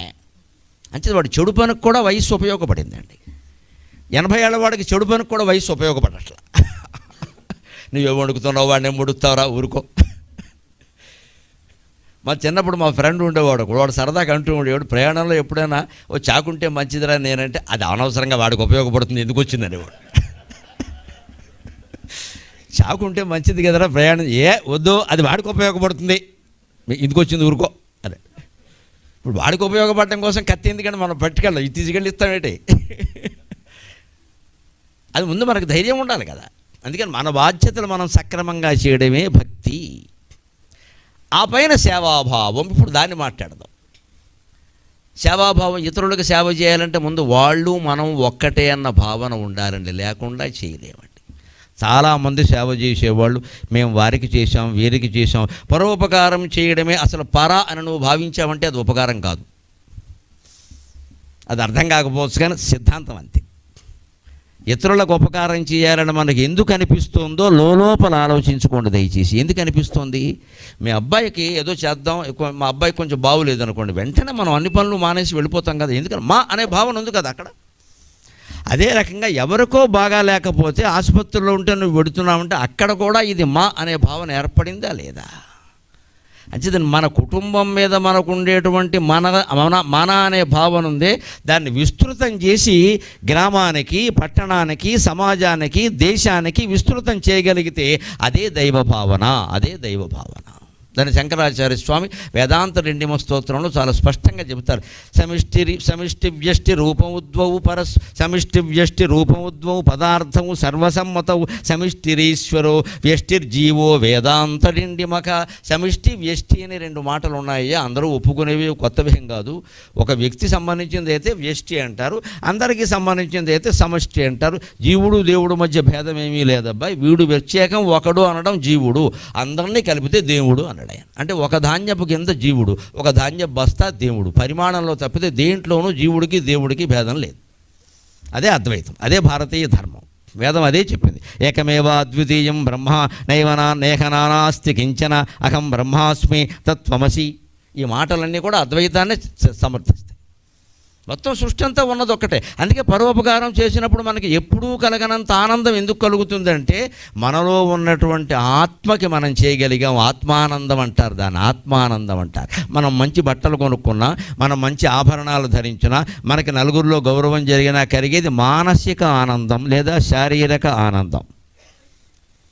అది శారీరక ఆనందం, మానసిక ఆనందం. ఈ రెండు శాశ్వతం కాదండి. శారీరక ఆనందం ఎంతసేపు ఉంటుందండి? ఏదో ఒక మనకు నచ్చిన పదార్థం తిన్నప్పుడు కాసేపు 5 నిమిషాలు అద్భుతం అద్భుతం వా ఇంకా వై అంటాడు, ఇంకా వై అన్నాడు కదా అని వాళ్ళు ఆవిడ ఇంకో 2 గట్లు వేసింది అనుకో, మంచమే పడుకుని సాయంత్రం వరకు లేవడం, ఆయాసం. మరి ఇంకా వై అన్నావు ఇక్కడ. అంటే శారీరక ఆనందం 10 నిమిషాలు కూడా ఉండదు, అది పరిమితంగా ఉంటేనే. మానసిక ఆనందం కూడా శాశ్వతం కాదు. మనస్సులో మనకు ఒక్కోసారి ఏదైనా మనకు అనుకూలంగా ఏదైనా జరిగితే బాగుంది అనిపిస్తుంది, మళ్ళీ ఏదైనా ప్రతికూలంగా మారితే ఆ అనుకూలంగా జరిగింది కూడా పూర్తి అనుకూలంగా జరగకపోతే అంతా జరిగింది కానీ ఇంకా అది కూడా జరిగితే అనేదో అనిపిస్తుంది. అయిపోయింది, అసంతృప్తి వచ్చేసింది ఇక్కడ. దాన్నే తాడేపల్లి రాఘవనారాయణ శాస్త్రి గారు మహామహోపాసకుడు, అమ్మవారిని సాక్షాత్తు కళ్ళారా వాళ్ళ ఇంట్లో మనవరాల రూపంలో పుట్టిందమ్మా అమ్మవారు, అనుమానం వెళ్ళా బాలా అంటే పిలిచొచ్చి మంచినీళ్ళు ఇచ్చేదమ్మా. అంత మహానుభావుడు గుంటూరు దగ్గర సందోలు గ్రామంలో ఉండేవాడు. దేవీ ఉపాసకుడు. రోజుకి 27 సార్లు లలితా సహస్ర పారాయణ, 27 సార్లు 24 గంటల్లో. అదే పని. ఆయనకి రోగం వచ్చి చివరికి రక్త విరోచనాలు పాపం. అమ్మవారు ఆయనకి బహుమతులు ఇవ్వకపోగా రోగాలు ఇచ్చింది. అది పరీక్ష అంటే అంతే.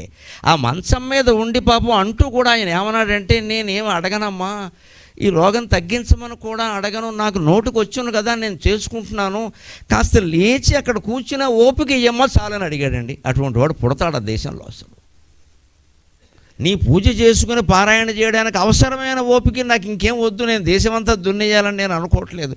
ఏదో రోగం మంచంలోంచి లేవనివ్వట్లేదు.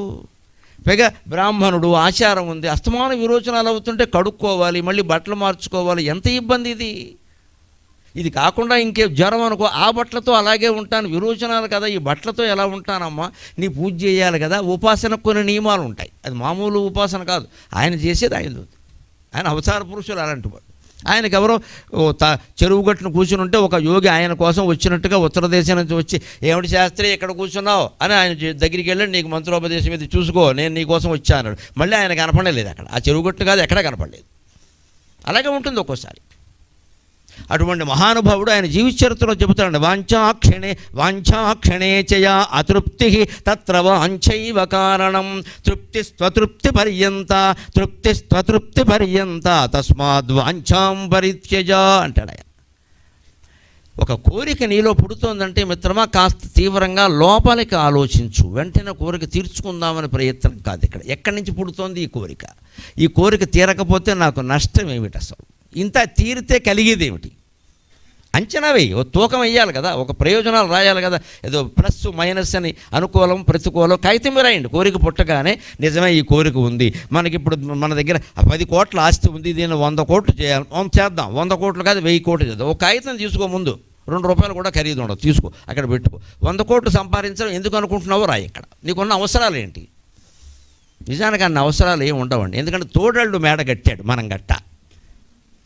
మేనల్డు సంపాదించాడు, మనం సంపాదించాడు. ఈ దరిద్రాల కోసమే మనం సంపాదించేది. ఇక్కడ వాళ్ళకు ఉంద మనకు లేకపోతే ఎలా వాళ్ళు అంటాడు వీడు. వాళ్ళు అనడం కూడా చేత కాదు వీడికి. భాష కూడా రాళ్ళు వీళ్ళు, ఇదో దరిద్ర భాష మొదలైంది. వాడు సంపాదించాడు, మనం సంపాదించకపోతే అంటే ఇది ఎక్కడి నుంచి పుట్టింది ఈ రోగం? వాంఛాక్షణేచయ అతృప్తికి. నీలో ఒక అసంతృప్తి ఉంది. డబ్బు లేదని కాదు, నువ్వు సంపాదించలేదని కాదు, వాడంత సంపాదించలేదని. ఇప్పుడు అంత అనేది పోలిక కాదా? But nothing but comparison. ఈ కంపారిజన్ లేకపోతే నువ్వు సుఖంగా ఉంటావు. కానీ మరి అదే తోడోళ్ళకి క్యాన్సర్ 3వ స్టేజ్లో ఉందనుకో, ఆ క్యాన్సర్ మనకు కూడా ఏమని అడుగుతావా? అదేమిటంటే మరి అక్కడ ఉండాలి కదా కంపారిజను. వాడు 100 కోట్లు సంపాదించాడు, నువ్వు సంపాదించాలి. వాడు క్యాన్సర్ నీకు అక్కర్లేదా? అదేంటిది? అన్యాయం కదా. ఫలానా గుళ్ళో కడితే పాపాలు పోతాయని చెప్తాను నేను, వెంటనే ప్రశ్నిస్తా, పుణ్యాలు పోతాయని చెప్పరేమన్నాను నేను. చెప్పరండి, ఇప్పుడు రాడుగా. మరి పాపాలకు ప్రత్యేకంగా ఓ సెక్షన్ ఉంటుందా? అవి పోతాయా? ఏదో 1 వే రోడ్లాగా పోవండి. పురాణాలు చదివి చెబుతున్నా, దయచేసి మాయలో పడకండి. పోతే 2 పోతాయి, ఉంటే 2 ఉంటాయి. 2 పోయేది జ్ఞానం వల్లనే. 2 పోయేది జ్ఞానం. పాపంతో పాటు పుణ్యం కూడా పోతే తప్ప మనకి మోక్షం రాదు. పుణ్యాలు కూడా పోవాలని కోరుకోవాలి. స్వామి పాప పుణ్యాలు 2 తీసేయి, అన్నీ నీవే అని కోరుకోవాలి. ఇకేం నువ్వు భయపడద్దు, బాధపడద్దు. కానీ మన స్వార్థం ఏమిటంటే పాపాలు పోవాలి. మరి పుణ్యాలు ఎవడు తీసుకుంటాడు? ఎంత స్వార్థం ఇది!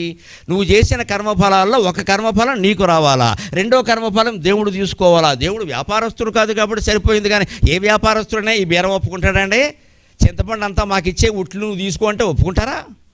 చింతపండు మాకు తూచేయి, ఉట్లు గింజలు నువ్వు దాచుకో అంటే ఏ వ్యాపారస్తుడైనా దాచుకుంటాడా?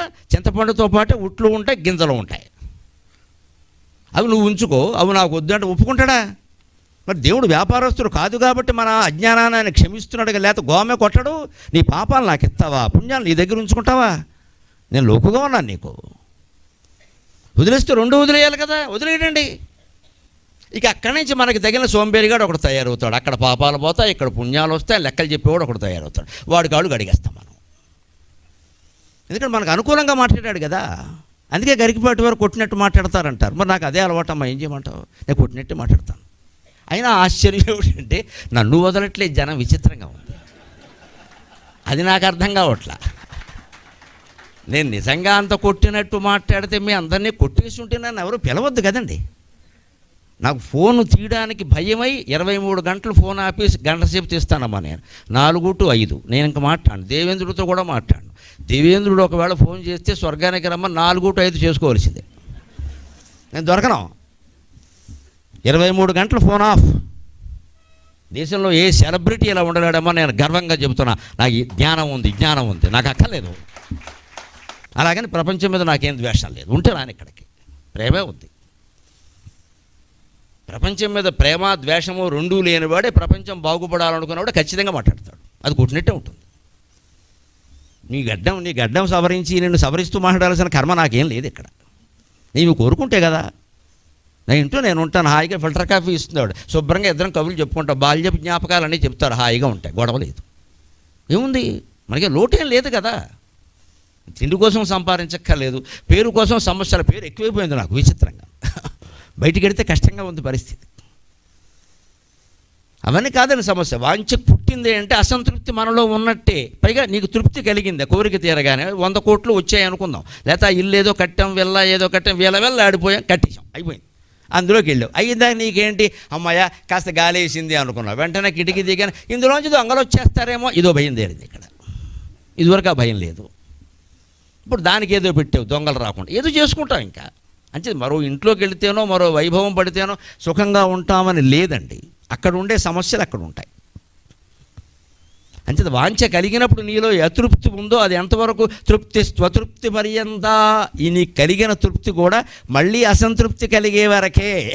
అంచేత తృప్తి అసంతృప్తి తృప్తి అసంతృప్తి మధ్యలో ఊగిసలాడుతూ ఉంటావు. ఎందుకు వచ్చిన గోలరా ఇదంతా? తస్మాత్ వాంఛాం పరిత్యజ అన్నాడు మహానుభావుడు రాఘవనారాయణ శాస్త్రి గారు. అసలు ఆ కోరిక విడిచిపెట్టు. తృప్తి ఎందుకు అతృప్తి ఎందుకు? ఒకవేళ నువ్వు తృప్తి పడినా తాత్కాలికం, దానికోసం ఎందుకంత? అందుకే మన దగ్గర ఇతరులకు ఉపకారం చేయాలంటే వారు మనం ఒకటే ఆత్మస్వరూపులుగా అని అర్థమైంది కాబట్టి అదే దృష్టితో ఎప్పుడు ఏ ఉపకారం ఎవరికి చేసినా పరమేశ్వరార్పణం అనుకుని చెయ్యాలి. దానం చేసాం చేసిన దానమే కలిసి వస్తుంది అన్నామంటే కలిసి రావాలని ఒకటి ఆలోచిస్తున్నాం అనమాట. ఇక్కడ మళ్ళీ ఇది ఒకటి ఉందో ఇక్కడ షరతు. కలిసి రాకపోతే చెయ్యవు. అసలు వద్దు. దాతవ్యమితి యద్దానం దీయతే అనుపకారిణే. దాతవ్యమితి యద్దానం భగవద్గీతలో కృష్ణుడు చెప్పారు. ఇవ్వాలి కాబట్టి ఇస్తున్నా. నాకు ఉంది వాడికి లేదు, ఇది ఒక్కటే చాలు, అర్హత ఇంకేం అక్కల. నాకు ఉంది వాడికి లేదు. వాడికి ఎందుకు ఇస్తున్నావు అంటే వాడికి లేదు. నువ్వు ఎందుకు ఇస్తున్నావు? నాకు ఉందిగా, ఎక్కువ ఉంది. మనం ఉన్నదాన్ని నుంచి మనకి ఎక్కువగా ఉన్నదాన్ని ఇచ్చేస్తే దాన్ని దానం అంటారు. మనకి రావలసిన దాన్ని వదులుకుంటే దాన్ని త్యాగం అంటారు. ఉన్నదాన్ని, వచ్చిన దాన్ని, రానిదాన్ని, వస్తున్నదాన్ని అన్నిటినీ పరమేశ్వరార్పణం అనుకుని ఆస్వాదిస్తే దాన్ని పరిత్యాగం అంటారు. అది అన్నిటికంటే గొప్పది. ఇది మూడోది, అన్నిటికంటే గొప్పది. భగవద్గీత 18 అధ్యాయాలు దీని గురించి చెప్పాడు. సర్వకర్మ ఫలత్యాగం ప్రాహుస్త్యాగం విచక్షణా. ఆ కర్మ పరిత్యాగం అన్నిటికంటే గొప్పది. త్యాగం కంటే గొప్పది పరిత్యాగం. సంస్కృతంలో పరి అనే ఉపసర్గ చేరింది అంటే విశేషమైన అర్థం ఇస్తుంది. త్యాగం కంటే గొప్పది పరిత్యాగం. మనకు ఉన్న దాంట్లో అదనంగా ఉంది కాబట్టి ఇస్తే అది దానం, అది త్యాగం కాదు. మనకు రావాల్సింది వదులుకున్నాం అనుకోండి, వాళ్ళు ఏదో బాధలో ఉన్న పోలేవా ఈ వ్యాపారంలో నాకు ఇంత వాటా రావాలి, నాకు అంత అవసరం లేదు, పక్కవాడు పాపం ఇబ్బంది, ఈసారి నా దాంట్లో ఓ పావలా వాటా ఆయనకి ఇచ్చేయండి. మీరు రావాల్సిన దాన్ని వదులుకున్నారు, దాన్ని త్యాగం అంట. ఈ ఇచ్చేటప్పుడు, ఈ వదులుకునేటప్పుడు కూడా నాకు సంబంధం లేదు, పరమేశ్వరార్పణం అనుకుంటే అది కర్మ పరిత్యాగం అంటారు. అప్పుడు నీకు పుణ్యము ఉండదు, పాపము ఉండదు, మొత్తం ఉండవు, జ్ఞానస్వరూపంగా ఉంటుంది. మళ్ళీ పుణ్యం ఉండాలని బేరమాడితే కుదరదు అక్కడ. అది చేయగలగాలి మనం ఖచ్చితంగా. అది చెయ్యాలంటే అసలు మన ఇళ్లలో మనం ఒకసారి పరిశీలించుకుందామండి. నన్ను మన్నించుడుగాక నిక్కచ్చిగా మాట్లాడడం మన పద్ధతి కదా. ఏవి ఇంట్లో ఉండడం అనర్థకమో చెబుతున్నాడు. వరవిక్రయం నాటకంలో కాళ్ళకూరు నారాయణరావు గారు చెబుతాడు మహత్తరమైన పద్యం. కాళ్ళకూరు నారాయణరావు గారు ఆయన ఎంత ఛాలెంజింగ్ పర్సనాలిటీ అంటే సంప్రదాయ బ్రాహ్మణ కుటుంబంలో పుట్టాడు. ఆయన చింతామణి నాటకం రాశాడు. లోక సంస్కరణ కోసం రాశాడు. దాన్ని అనేక వక్ర మార్గాలు పట్టించేశారు, అది వేరే విషయం. చింతామణి నాటకాన్ని రద్దు చేయాలని చెప్పేసి కొన్ని వర్గాల వారు పోరాడినప్పుడు నేను దాన్ని సమర్థించాను. ఖచ్చితంగా రద్దు చేయడం గొడవ లేదు, ఎందుకంటే పక్కదారి పట్టేసింది అది పూర్తిగా. అసలు దాని ప్రయోజనం, ఆయన పాపం 3 నాటకాలు రాశాడు మహానుభావుడు. వరవిక్రయం, భక్త చింతామణి, దాని పేరు భక్త తీసేశారు, చింతామణి పెట్టారు. భక్త చింతామణి, మధుసేవ. లోకంలో ఏ 3 దుర్వ్యసనాలు అప్పటికీ ఎప్పటికీ ఉన్నాయో ఆ 3 మీదే ఆయన పోరాటం. వరవిక్రయం, ఆ రోజు వరకట్నాలు బ్రహ్మాండంగా ఉండే, దాని గురించి రాశాడు. వేశ్య వృత్తి ప్రత్యేకం, ఆస్తులు పోగొట్టుకోవడం ఉండేది, దాని గురించి ఈ భక్త చింతామణి రాశాడు. మధుసేవ, ఇంక ఈ వేశ్యావృత్తి ఆ వరవిక్రయాలు పక్కనట్టండి. మధుసేవ ఎప్పటికీ ఉంది. పైగా మధు ఎక్కడంటే మధు చాలా తక్కువ. ఇప్పుడు గంజాయి సేవ, డ్రగ్స్ సేవ చాలా మారిపోయింది స్వరూపం దాన్ని. ఇప్పుడు మళ్ళీ ఆయన పుట్టి ఇంకో నాటకం రాయాలి. ఇప్పుడు 3 నాటకాలే రాశాడు ఆయన. 3 సంఘ సంస్కరణ కోసమే రాశాడు. పైగా ఆయన ఒకసారి, ఏమంటే మీరు చింతామణి నాటకం రాశారు కదా, చింతామణి చివరిలో భక్తురాలుగా మారింది కదా, అలా భక్తురాలుగా మారిన వేశ్య కుటుంబంలో పుట్టిన స్త్రీని మీరు పెళ్లి చేసుకుంటారంటే తక్షణం చేసుకుంటా అని ఆయన మాట ఇచ్చిన ఏడాదిలో ఒక వేశ్య కుటుంబంలో పుట్టిన అమ్మాయిని పెళ్లి చేసుకున్నాడండి. ఆ రోజుల్లో 1920, ఇప్పుడు కాదండి, 100 ఏళ్ల క్రితం సంప్రదాయ బ్రాహ్మణ కుటుంబంలో పుట్టి వేశ్య కులంలో పుట్టిన ఒక అమ్మాయిని చేసుకోవడం అంటే ఇంతకంటే విప్లవం వేరే ఉండదండి అసలు. అక్కడ ఎంతమంది నేను అన్నమాట కట్టు నేను చేసుకుంటా, నాకు మనుషుల మీద నమ్మకం ఉంది, వారి మీద ముద్ర లేకండి, నాకు నమ్మకం ఉంది, నేను చేసుకుంటా. అంత చిత్తశుద్ధి ఉన్నవాడు. ఆయన చెబుతాడు ఏవి ఇంట్లో ఉండకూడదు. స్వారీ చేయని గుర్రంబు, చదువనట్టి పుస్తకంబును, సేవింపబోని మందు. స్వారీ చేయని గుర్రంబు చదువనట్టి పుస్తకంబును సేవింపబోని మందు ఆరగింపని వంటకము అనుభవింపనట్టి ధనమును వ్యర్థంబులనుట వినరే అంటాడు. ఇవి మన ఇళ్ళలో ఉన్నాయేమో చూసుకుందాం. స్వారీ చేయని గుర్రం, ఇప్పుడు గుర్రాలు ఎవరికి లేవు, గాడిదలే ఉన్నాయి. కానీ కార్లు వీడు ఎక్కేది తక్కువ, అసలు వీడు నడిపేది తక్కువ. భార్యకో కారు, భర్తకో కారు, కొడుక్కో కారు, కోడలకో కారు, ట్రాఫిక్ జామ్, నమశివాయ. ప్రతి అపార్ట్మెంట్లో ఇప్పుడు 2 పార్కింగ్లు. 2 పార్కింగ్లు ఎందుకండి? 2 పార్కింగ్లు అవసరమా? ఒక పార్కింగ్ సరిపోదండి. దానికోసం ఇప్పుడు బేస్ 1, బేస్ 2, బేస్ 4, బేస్ 6 కూడా పెట్టారు. ఇప్పుడు ప్రభుత్వం కొత్త నిబంధన పడుతుంది, ముందు ఈ బేస్మెంట్లు తీసి పారేస్తాను. ఇంక బేస్మెంట్ పార్కింగ్ ముందు ఉండదు, కొత్త చట్టం చేయబోతున్నారు ప్రభుత్వం. అందుకే ఇప్పుడు గుర్రాలు లేవు, పక్కనట్టండి కార్లు ఉన్నాయి కదండి. అన్ని కార్లు మనకు అవసరమా? ఆలోచించురుగాక మీరాలు. ట్రాఫిక్ జామ్ పెరిగిపోయింది అనగానే పెరిగిపోయింది, మన వల్లే పెరిగింది. ఇంత పెద్ద సముద్రం లాంటి వ్యవస్థలో ఒక నీటి బొట్టుగా నేను పెట్టుకున్న నియమం అమ్మ, అవసరమైతే కారు ఎక్కుతాను తప్ప నేను కారు కొనలేదు ఇంతవరకు. నేను సొంత కారు లేదు నాకు. నా భార్య కూడా నాకు సహకరించింది. ఎప్పుడు ఇదే బాగుందండి. ఎందుకంటే నేను ఒకటే వండుకునేవాడికి ఒకటే కూర, అడుక్కునేవాడికి 66 కూరలు. నేను ఎక్కని కారు లేదు ఇంతవరకు. మీరు ఎక్కని కారు ఉందేమో కానీ నేను ఎక్కని కారు లేదు. అమెరికాలో ప్రెసిడెంట్ మాత్రమే ఎక్కే కారు ఒకటి ఉంది, లియోనా ఎల్ల మీద వస్తుంది, అది ఎక్కేశాను నేను. అందులో తిప్పేశారు కార్యకర్తలు. సొమ్ము వారిది, శోకనాది, యోగం ఉండాలి దేనికైనా. ఇవాళ బ్రహ్మాండమైన కారు పంపించారు. హాయిగా కాళ్ళు జాపుకుని మొక్కజొన్న పొత్తు తింటూ వచ్చాం. ఎవరికి పడుతుంది ఈ యోగం? పొత్తు మాది, కింద పీచు వారిది, కింద పడేసాం. నాకు ఈ యోగం ఉన్నప్పుడు నేను ఎందుకు కొనుక్కోవాలి? నేను కారు కొనుక్కున్నాం అనుకో, కార్యకర్తలు రమేష్ గారు వాళ్ళ ఇతర మీ కారు వేసుకొచ్చాను. మరి పెట్రోల్ డబ్బులు అడిగితే బాగుండదు, అడగకపోతే ఇవ్వరు. ఇక్కడికంటే పర్వాలేదండి. నేను పెద్దపల్లి వెళ్ళావు, రాత్రి 1 గంట అయింది వచ్చారు. మరి అక్కడికి ఎవరు ఇస్తారు? మనం సొంత కారు ఉన్నాక ఏమవుతుంది? అందులోనే పెడదాం. మన కారు, మన డ్రైవర్. మరి నిజమే, డ్రైవర్ భత్తా ఎవడిస్తాడు, పెట్రోల్ ఎవడిస్తాడు, కారు రిపేర్లు ఎవడిస్తాడు? ఇవన్నిటికీ సరిపోతే నా ప్రపంచాల మీద నేను సంపాదించేది ఎంత? అందుకే నా వృత్తికి సొంత కారు పనికిరాదు. అది నా నిర్ణయం. నన్ను పొద్దున్న ఒకటి పిలుస్తాడు, రాత్రి ఒకటి పెడతాడు. పొద్దున్న షీటింగ్, రాత్రి మీటింగ్. వాళ్ళే ఇచ్చుకుంటారు, తాగినవాడు గట్టి తాళపోనని పెట్టుకుంటారు. పైగా రోజుకో కార్యక్రమం. నేను ఎక్కిన కార్లు, నాకు అన్ని కార్ల మీద వ్యామోహం అయిపోయింది. ఇంకేం ఎక్కే కార్యం లేదు అని ఎక్కేసాం. 10 సార్లు ఎక్కేసాం. కొన్ని వేల విమానాలు ఎక్కావు. ఎప్పుడు నేను టికెట్ కొనలేదు ఇంతవరకు. ఎవరో కొన్నారు, ఎక్కేసాను. ఎందుకు సొంతం ఉండాలి? ప్రతిదీ ఒక్క మాట గుర్తుపెట్టుకోండి దయచేసి. తత్వశాస్త్రం చదివిన వ్యక్తిగా చెబుతున్నా, దీన్నేనా మనం సొంతం చేసుకుందామని ప్రయత్నిస్తే 6 నెలలు తిరగకుండా దానికి మనం సొంతం అయిపోతామమ్మా. అది చాలా ప్రమాదం. ఏది సొంతం చేసుకోవద్దు. మనుషుల విషయంలో కూడా ఈ పొజిటివ్ నేచర్ ఒకటి యువతరంలో బాగా పెరుగుతుంది. నాతోటే మాట్లాడాలి, నాతోనే ఉండాలి. నువ్వు మీ అమ్మతో కూడా మాట్లాడడానికి వీల్లేదు. చచ్చిపోవాలమ్మ మొగుడు, వాడికి అమ్మ లేదా? వాడికి అమ్మ లేకుండానే వీడొచ్చాడా? వాళ్ళతో మాట్లాడితే ఈవిడికి అవమానం, ఈవిడేమన్నా వాళ్ళతో మాట్లాడితే మొగుడికి అవమానం. ఇప్పుడు చాటి నుంచి వండవు. ఏం కర్మ ఇదంతా? ఇదే పొజిటివ్ నేచర్. మాట్లాడిన ఏమవుతుందో తెలుస్తుంది కదా. అంత చెడు ఉంటే అంత నిర్బంధం ఎందుకు చేయాలి? అలా ఎన్నిసార్లు చేస్తావు? ఆ సొంతం చేసేసుకోవాలనే తపన ఇవాళ యువతరంలో బయలుదేరుతుంది. అందుకే విడాకులు ఎక్కువ అవుతున్నాయండి. అవతల వాళ్ళు కూడా కొన్ని ప్రైవేటు విషయాలు ఉంటే ఉండని, వాళ్ళు కొన్ని చెప్పుకోగలుగుతారు, కొన్ని చెప్పలేకపోతారు. ప్రమాదమా? నువ్వు భుజం మీద చేసి ఓదార్చి ఏమిటి నీ సమస్య అనాలి. కానీ నాకు ఏదో అనుమానం వస్తుంది, నువ్వేదో చేస్తున్నావు, ముందే వస్తుంది గొడవ. ఈ పొజిటివ్ నేచర్ని మన వేదాంత శాస్త్రం అంగీకరించదండి. ఏది నీ సొంతంగా అది ప్రపంచంలో. ఏ వస్తువైనా నువ్వు సొంతం చేసుకున్నావు అంటే ప్రమాదం ఏమిటంటే దాన్ని కాపాడుకోలేక చావాలి. ఇప్పుడు నాకు కారు లేదు, మా 303 కారు పార్కింగ్ ఎప్పుడూ ఖాళీ. నాకు సొంత కారు ఉందనుకోండి, దాని మీద ఎవరైనా ఈత పెట్టారేమో, పిల్లాడు ఎవడైనా బంతి. ఈ భాగవతం సరిపోతుంది నాకు. వరవిక్రయం పద్యాలు ఎవడు చెప్తాడో?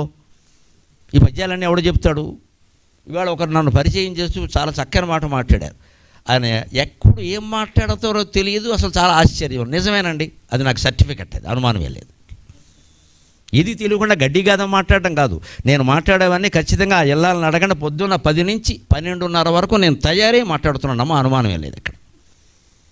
నేను ఇవాళ మీ దగ్గర మాట్లాడడానికి 22 గ్రంథాలు చూశాను. నేను 22 బుక్స్ నేను రిఫర్ చేశాను. ఆ చూసినటువంటి 22 గ్రంథాల్లోంచి నాకు కావలసిన పద్యాలు, పాయింట్స్, ఇదిగో మాకేం మొహమాటం లేదు, నాకు వేరే కీర్తక్కల ఇందులో రాసుకున్నాను నేను. Just like a student, LKG student.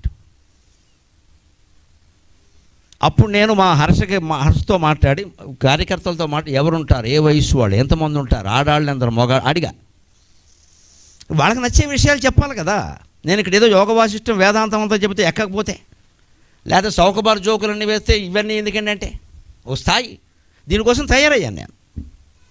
పొద్దున్న 10 గంటలకు నా పనులన్నీ ముగించుకుని 12:30 వరకు తయారై 12:30కి ముగించుకుని భోజనం చేసి గంట పడుకుని లేచి 2:30కి లేచాక ఒక గంట కూర్చుని రాసుకున్న పద్యాలన్నీ కంఠస్థం చేసి అవి మీకు అప్పగిస్తున్నాను. ఇప్పుడు తయారవడానికి 2:30 గంటలు పట్టింది, పద్యాలు కంఠస్థం చేయడానికి గంట పట్టింది. అంటే నేను ఇక్కడ మాట్లాడే 2 గంటలకి నేను 4 గంటలు తయారయ్యానండి. నేను మొహమాటం లేకుండా చెప్తాను, ఐఎమ్ పెయిడ్ ఫర్ ఇట్. నేను ఊరికే చేయట్లా, ఐఎమ్ పెయిడ్ ఫర్ ఇట్. నాకు బాధ్యత ఉంది. ఇక్కడ 2 గంటలు ఊరికే కూర్చొని ఇక్కడ ఏసీలో మాట్లాడేది నాకు అపారమైన సత్కారం చేస్తున్నాను. నేను బాధ్యతగా మాట్లాడాలి, నేను దానికి తయారవ్వాలి. లేకపోతే నేను అక్కడ ఏం చెప్పాము, ఇక్కడ అది కొట్టించి పాడిందే పాడరా అని ఎవరొద్దంటారు. వినాయకుడు మహిమాను 1 గంట మాట్లాడితే అయిపోయాయి. ఏం ఉపయోగం సమాజానికి? అక్కడి నుంచి తొండం ఏమంటే కుడివైపు తిరిగితే మంచిదా, ఎడమవైపు తిరిగితే, ఇదో దరిద్రపు లక్షణం ఇది. అది ఏనుగు తొండం అయ్యా, అది ఒకలా ఉండదు. అది నీకు అర్థం కావట్లేదా? దానికి కుడివైపు తిరగడం ఎడమవైపు ఇదో అజ్ఞానం కనిపెట్టారు ఇక్కడ. మా గుళ్ళో కుడివైపు తిరుగుతుంది, నీ వైపు తిప్పుకో, తిప్పీకేసి తిరిగితే ఏమిటండి దక్షిణావర్తం ఎక్కడ చెప్పారు? ఎందుకు? అది ఏనుగు తొండం. ఏనుగు తొండం, కుక్క తోక, మనిషి చెయ్యి ఎప్పుడూ ఒకలా ఉండవండి. మన చెయ్యి కూడా మీరు 5 నిమిషాలు ఇలా ఉంచండి, మీరు మొత్తం మోక్షం వచ్చేసినట్టే, మీకు వశిష్ఠుడు అయిపోయినట్టు. ఎవరో ఇలా ఆడుతూనే ఉంటుంది, దాన్ని ఎవరినో గోకుతూనే ఉంటాం. ఇక్కడ ఏనుగు తొండం, కుక్క దోక, మనిషి చెయ్యి ఎప్పుడూ స్థిరంగా ఉండవు. మరి వినాయకుడు తొండం మాత్రం ఎందుకు ఉంటుంది? నువ్వు కుడివైపు ఎడమవైపు అని మాట్లాడతావేటి? దానికి ఒక ఫలితం పెడతావా? ఆయన కష్టపడి దాల్చిన గజ శిరస్సు, పాపం ఆ అవతారం, దాని ప్రయోజనం ఇవన్నీ పోయాయి. ఈ తొండం పక్కకి మిగిలింది. ఇక్కడ మన అజ్ఞానం అంతా ఇక్కడే ఉంది. ఇవి పట్టు కూర్చుంటాం ఇక్కడ. మా ఇంట్లో అటువంటి విగ్రహం ఉందని సంతోషించేవాడు ఒకడు, ఉన్నదండి ఏమైనా అవుతుందా అని భయపడేవాడు ఒకడు. ఈ 2 తప్పే. అది ఉండడం వల్ల నీకు కలిసి వచ్చేది లేదు, నీకేమైనా అయ్యేది లేదు. ఎందుకు భయపడుతున్నావు? ఎందుకు పెద్ద గొప్పగా చెబుతున్నావు దాన్ని? నీకు దండం పెట్టుకో, అవతల పో, అయిపోయాయి. దాని తొండం ఎలా ఉంటే నీకే? ఇది పెద్ద ప్రశ్న. లేకపోతే మొత్తం క్షేత్రాల్లో తొండం అటువైపు ఉండేటువంటి గుడి అక్కడెక్కడో ఉంది, నువ్వు అక్కడికి వెళ్ళిపో అంతే. మొత్తం 600 మంది బస్ చేసి వెళ్ళిపోతారు. ఈ పక్కన తొండం లేక, తోకలు లేక, ఆకలికి చచ్చిపోయేవాడు మన ఇంటి పక్కనే డేరాలో ఉన్నాడండి. ఆ డబ్బు వాడి కోసం ఖర్చు పెట్టండి, ఆ డబ్బు వాడి కోసం ఖర్చు పెట్టండి. వాళ్ళు బాగుంటారు, మిమ్మల్ని ఆశీర్వదిస్తారు. మన ఇంటి పక్కనే బోల్డ్ అంతమంది మురిక్కాల వాళ్ళ పక్కన డేరాల్లో ఉంటున్నారండి, దోమలకు చచ్చిపోతున్నారండి కుడుతుంటే. ఏం చేయాలో తెలియక వాళ్ళకి ఇవ్వలేమండి ఆ డబ్బు. యాత్ర డబ్బు అంతా పట్టుకెళ్ళి వాళ్ళకి ఇవ్వలేమండి. యాత్రా స్పెషల్ వాడికి ఇవ్వాలా? సాటి మనిషికి ఇవ్వలేమా? అది లేనప్పుడు ఇంక సేవాభావం ఏమిటి? అందుకని చెబుతున్నాడు వరవిక్రయకర్త, స్వారీ చేయని గుర్రం నువ్వు ఎక్కువ వాడనప్పుడు నీకు కారు అనవసరం. ఇంకో మాట, చదువునట్టి పుస్తకంబును, మనం చదవని పుస్తకం మన ఇంట్లో ఉండద్దండి. ఎవరు చదువుతారో వారికి ఇచ్చేయండి. అలాగని ఇవ్వమని నేను అట్లా ముందు చదవండి. అసలు ఎందుకు కొన్నారు? ఒక్కో పెద్ద మనిషి అంటూ I have a collection of entire Vedas. Books are not for collection my friend, it is for correction yourself. ఈ కలెక్షన్ ఏమిటండి? అదేమన్నా కుండలా బండలా నువ్వు కలెక్ట్ చేసి పెట్టాలి? ఏదో చిన్నపిల్లలు స్టాంపులు కలెక్ట్ చేసేవారు పూర్వం. ఇది కలెక్ట్ చేయడం ఎందుకు? కలెక్షను. భగవద్గీత మొత్తం 18 రకాలు ఉన్నాయి. నీకేమైనా వచ్చిందా? నువ్వు చదివావా? ఒక్కడ చదివావా? 18 వెర్షన్స్. ఎందుకు దీనికి వెర్షన్స్?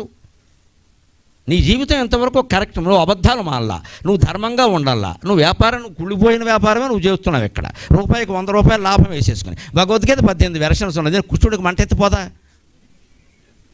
నేను చెప్పిందేమిటి, నువ్వు చేస్తున్నది ఏమిటి? ఇదే మనకి బుక్స్ కలెక్షన్ దేనికండి? ఒక పుస్తకం మీరు చదవండి, కరెక్ట్ అవుతారు. You correct your self.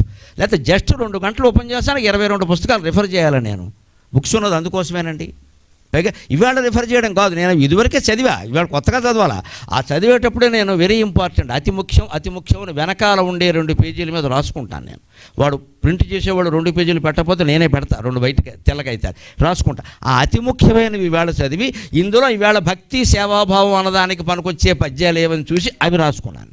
అందులో మళ్ళీ 2 గంటల్లో పూర్తి ఏమన్నో చూసి అవి వేరే రాసుకున్నా. అవి మళ్ళీ మధ్యాహ్నం కంఠస్థం చేసే హాయిగా పెళ్లి కొడుకులో వచ్చాను ఇక్కడికి సుఖంగాను. ఏమీ చింత లేదు, నాకు ఏ టెన్షన్ లేదు, అన్నీ బుర్రలో ఉన్నాయి. పెళ్లి కొడుకులో వచ్చినా కూడా ఇబ్బంది లేదు, పెళ్లి కూతురు కూడా వచ్చిందిగా, పని ఉంది. మరి పెళ్లి కొడుకు ఒక్కడో వస్తే కష్టం, పెళ్లి కూతురు కూడా వచ్చింది కూడా ఇబ్బంది లేదు, హాయిగా వచ్చాం. ఎందుకని తయారయ్యాం. దానికోసం నేను ఇంక వేరే పేపర్ చదవడం కూడా పని పెట్టుకోవాలి. అవన్నీ అయిపోయాక నేను దినపత్రిక చదివా. ఇదే స్వధర్మం, ఇంతకంటే ఏం లేదు ఇక్కడ. చదవనట్టి పుస్తకాలు మీ ఇళ్లల్లో ఎక్కడున్నాయో గమనించండి. వెంటనే చదవడం మొదలుపెట్టండి. నేను ఇచ్చేయమని చెప్పట్లా. నేను అన్నాను కదా అని కట్టకట్టి మొత్తం అమ్మేయకండి తూకానికి మళ్ళీ. అది కూడా అమ్మేస్తారు మహానుభావులు, ఇవ్వరు. ఫోన్లో ఇచ్చేయమని చెప్పారు, ఇవ్వమని చెప్పలేదమ్మా, చదవమని చెబుతున్నాను నేను. నా మాటలు అపార్థం చేసుకోకండి. మీరు చదవని పుస్తకం మీకు ఎందుకండి? మీరు చదవాలి. అలాగే సేవింపబోని మందు కొనుక్కున్నాం, వేసుకోవాలి కదా, వేసుకోవట్లేదు, అవసరం లేదన్న. ఎప్పటికప్పుడు మనం వాడే మందుల డబ్బాలు మనమే కనీసం వారానికి ఒకసారి చూసుకుని వాడిన మందులు, ఎక్స్పైర్ అయిపోయిన మందులు, మనకు అవసరం లేనివి తీసియాలండి. లేకపోతే ప్రమాదం ఏమిటో తెలుసా? ప్రేమభావంతో చెబుతున్నా, ఆ డబ్బా చూడగానే మనకి ఇన్ని రోగాలు ఉన్నాయా అనిపిస్తుందండి. అన్ని మందులా? అవి వాడినా వాడకపోయినా అలా ఉండాలా అన్ని డబ్బాల్లో? ముందు ఏదైనా వస్తుంది, అది రాకముందే మనం పోతామేమో అన్న ధైర్యం ఉండాలి. అసలు ముందు ఏదో అది రాకముందు పోతామేమో, ఇప్పుడు వాడక్కర్లేదు కదా. 16 డబ్బాల్లో మందులు పెట్టుకుని వాడుతున్నాక నువ్వు వేసుకునేది ఒక్క బిళ్ళే అయినా ప్రమాదం ఏమిటంటే ఇన్ని మందులు వాడుతున్నాను, నాకంటే రోగిష్టి వాళ్ళు ఎవరో ఉంటారు. మందులు వాడే పరిస్థితి ఉంటే ఖచ్చితంగా దాన్ని ఎక్కడ అన్నం తినకముందు, అన్నం తిన్న తర్వాత సుమారుగా అంతే కదండి. ఆ అన్నం తినే తర్వాత మంచినీళ్ళు లేవు తాగుతూ ఆ డబ్బా దగ్గర పెట్టేసుకుని అవి అయిపోగానే అవతల భారేయాలి. అయిపోయింది కదా దాని వాడకం. రోజు చూస్తూ ఉన్నామనుకో ఆ డబ్బాలు, అలాగే మనసులో భయం వచ్చేస్తుంది, ఇన్ని వాడేసాం, లోపల అన్నం లేదు, మందులే ఉన్నాయి. వాడినా వాడకపోయినా ఈ ఫీలింగ్. అందుకే 100 ఏళ్ల క్రితం కాళ్ళకూర అని చెప్పాడు, సేవింపబోని మందు. నీకు అవసరం లేని మందులు తోసిపారాయి. ఎక్స్పైర్ అయిపోయేమో ముందు చూసుకో. ప్రతి 3 నెలలకోసారి మన మందుల డబ్బాలు అవన్నీ చూసుకోవాలి. మనం చూసుకొని తోసేపోతే ఒక్కోసారి కంగారులో ఎక్స్పైరీ డేట్ చూసుకోకుండా వేసేసుకుంటాం, అవసరం కదా అని. ప్రమాదం అది. అసలు ఉన్న డేట్, ఎక్స్పైరీ డేట్ ఉంటేనే పనిచేస్తాయో లేదో అనుమానం. మందులు అయిపోయాక ఎందుకు పనిచేస్తాయి? ఎక్స్పైరీ డేట్ కంటే 3 నెలల ముందే మందులు తీసేయడం మంచిది. సేవింపబోని మందు, ఆరగింపని వంటకం. ఇవాళ ఫ్రిడ్జ్లు వచ్చాక వచ్చిన దరిద్రం అండి ఇది. పొద్దున్న వండుతారు, దాన్ని మర్నాడు కాదమ్మా దేవీ నవరాత్రులు వచ్చే వరకు దాచడమే. గణపతి నవరాత్రుల ప్రసాదం దేవీ నవరాత్రులు. ఎందుకంటే వాళ్ళ అమ్మేగా, వాళ్ళ అమ్మే తింటుంది. ఆవిడ పాపం చచ్చిపోవాలి తిండి తినలేక. నువ్వు తినడం లేదు. పళ్ళు కానీ, కాయలు కానీ, కూరగాయలు కానీ, పదార్థాలు కానీ మనం తిన్నాం. మరి ఎవరికైనా ఇచ్చేయి. అది పాచిపోకుండా పాడైపోకుండానే ఇచ్చేయి. అవి కావలసిన వాళ్ళు చాలామంది ఉన్నారు. మనకు అవసరమైతే అట్టు పెట్టుకోవచ్చు, లేదా ఇచ్చేయడమే. అది కూడా చెప్పాడు కాళ్ళకూర నారాయణరావు గారు. ఎంత బాధ్యత ఆయనకి సమాజం పట్ల.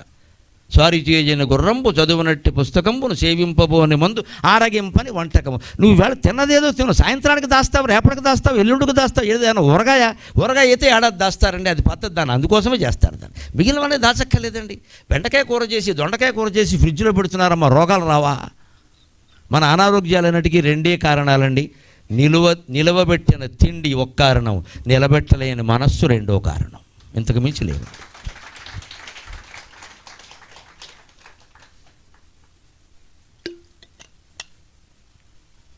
అది అందులోకి వెళ్ళి గడ్డ కట్టేసింది, అది చలితోటి. అది మళ్ళీ మనం వెచ్చ చేస్తాం. ఇదో దరిద్రం, అదో దరిద్రం. ముందు ఈ చల్లబెట్టడం, ఫ్రిడ్జ్లో పెట్టడం, ఇది అష్టమ శని. అది ఏలినాడు శని. మైక్రోవేవ్లో పెట్టడం, ఇది అష్టమ శని, అది ఏలినాడు శని. ఇక్కడ విపరీతంగా చలియింది, అక్కడ విపరీతంగా వేడైంది. 1 నిమిషంలో వేడి. అంటే నీకు వేడి కావాలి, కారంగా ఉండగా too hot and two spicy. ఇవాళ ఇది ఒక మాట. ఇది లోపలికి వెళ్ళి క్యాన్సర్ వస్తుందమ్మా ఇవన్నీ తింటే. టూ హాటా? ఎలా తింటావు అంత హాట్, అంత స్పైసీ, అంత కారం దేనికండి? వాడు అందుకే నిలవ ఉన్న మాంసం, నిలవ ఉన్న కూరలు, కుళ్ళిపోయిన వేసి టూ హాట్ టూ స్పైసీ బారేస్తున్నాడు. నీకు మొత్తం మోసం అయిపోయింది. అంటే నువ్వు ఆరగించిన వంటకం నీ దగ్గర ఉండదు. ఇప్పుడు చివరికి అసలు విషయం ఇక్కడ చెబుతున్నాడు. చివరి లాస్ట్ బట్ నాట్ లీస్ట్ అని, అనుభవింపనట్టి ధనమును వ్యర్థంబులనుట వినరే అన్నాడు ఆయన. నీకు 100 కోట్లు ఉండొచ్చు మిత్రమా, నువ్వేం అనుభవించావు? 100 కోట్లు ఉన్నా కూడా నువ్వు రాత్రి అన్నం తినే యోగం లేదు నీకు. 2 చపాతీలే. 3వ చపాతీ తిన్నావా అరగదు. అందులోకి పచ్చడి వేసావా బీపీ పెరుగుతుంది, అందులోకి షుగర్ వేసావా పంచదార పెరుగుతుంది. 2 చపాతీలకి 100 కోట్లు అవసరం లేదు. ఆస్తులు ఉన్నవాళ్ళం అందరూ ఆలోచిద్దాం. మరి వాటిని ఏం చేయాలి? తర్వాత శ్లోకంలో చెబుతున్నాం. మన దగ్గర ఉపయోగపడిన ధనం ఇది, పిల్లలకి ఇస్తాం. పిల్లలకు కూడా అంత అవసరం లేదు, చెడిపోతారు ఖచ్చితంగా. వాళ్ళు ఇవ్వాల్సినంతే ఇవ్వాలి పిల్లలకి. మన తండ్రి మనకి ఇచ్చిన దానికంటే 10 రెట్లు ఇవ్వాల్సిన అవసరం ఏముందండి? ఆయన ఇచ్చింది మనం పుచ్చుకున్నాం కదా. ఎప్పటికీ నా వయస్సు వాళ్ళలో ఒక ప్రత్యేకత ఏమిటంటే, నాకు 66 ఏళ్ల వయస్సు వాళ్ళ ప్రత్యేకత, వాళ్ళ తల్లిదండ్రులు ఏమి ఇచ్చినా ఇవ్వకపోయినా వాళ్ళ గురించి గౌరవంగా మాట్లాడుతున్నారండి. వాళ్ళు మా నాన్నగారు చాలా కష్టపడ్డారండి, ఏమిచ్చారని అడిగితే ఏమిస్తారండి, వాళ్ళే కష్టపడ్డారండి, మేము 8 మంది ఉన్నామండి బాబు, 4 ఆడపిల్లలు పెళ్ళిళ్ళు చేయడం కష్టమైంది అని తండ్రి పట్ల తల్లి పట్ల అపారమైన గౌరవంతో ఉన్నారు. యువతరం చిన్నవాళ్ళైనా చెబుతున్నానమ్మా, ఆ గౌరవం పెరగాలి ఖచ్చితంగా. మీ తల్లిదండ్రుల గురించి ఎప్పుడు తూలనాడే మాట మాట్లాడితే సాక్షాత్ పార్వతీ పరమేశ్వరులను తూలనాడినట్టే. వారిలో తేడా ఉన్నా మీరు చెప్పకూడదవని, వాళ్ళకంటే పెద్దవాళ్ళు ఎవరన్నా ఉంటే చెప్తారు. మీరు you cannot comment, you need not. నువ్వెవరు, నీ వయస్సు ఎంత తండ్రి గురించి కామెంట్ చేయడానికి?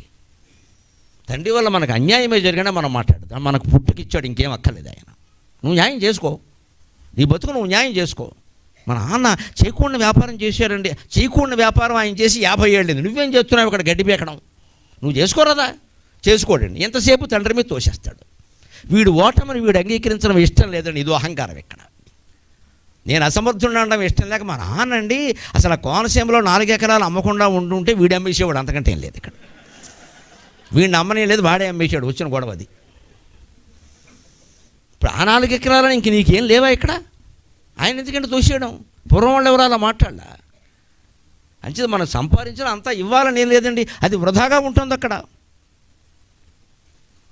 అది మనం నేర్చుకోగలిగితే దాన ధర్మాల ద్వారా మనం పూర్తి సేవాభావంతో అంకిత భావంతో పనిచేయగలుగుతాం. ఎందుకంటే ఏదైనా అడిగేవాడి ముఖం ఎలా ఉంటుందో రామాయణంలో చెబుతున్నారని అయోధ్యకాండలో వాల్మీకి ఎంత శ్రద్ధగా చెప్పాడు. ఆశామాశంసమానానాం దీనానాం ఊర్ధ్వచక్షుషాం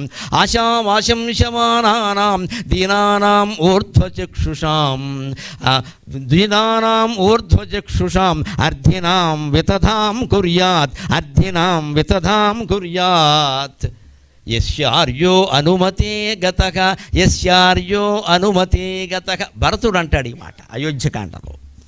భరతుడు పాపం రాముడు వనవాసానికి వెళ్ళిపోయాక తండ్రి మరణించాడని తెలిసి ఆయన మేనమామ ఇంటి నుంచి వస్తాడు, కేకే రాజ్యం నుంచి వస్తుంటే. ఆయన రాజ్యంలోకి వస్తుంటే అందరూ ఒక విలన్ని చూసినట్టు చూస్తున్నారు. పాపం ఆయన ఏ పాపం ఎరగడం.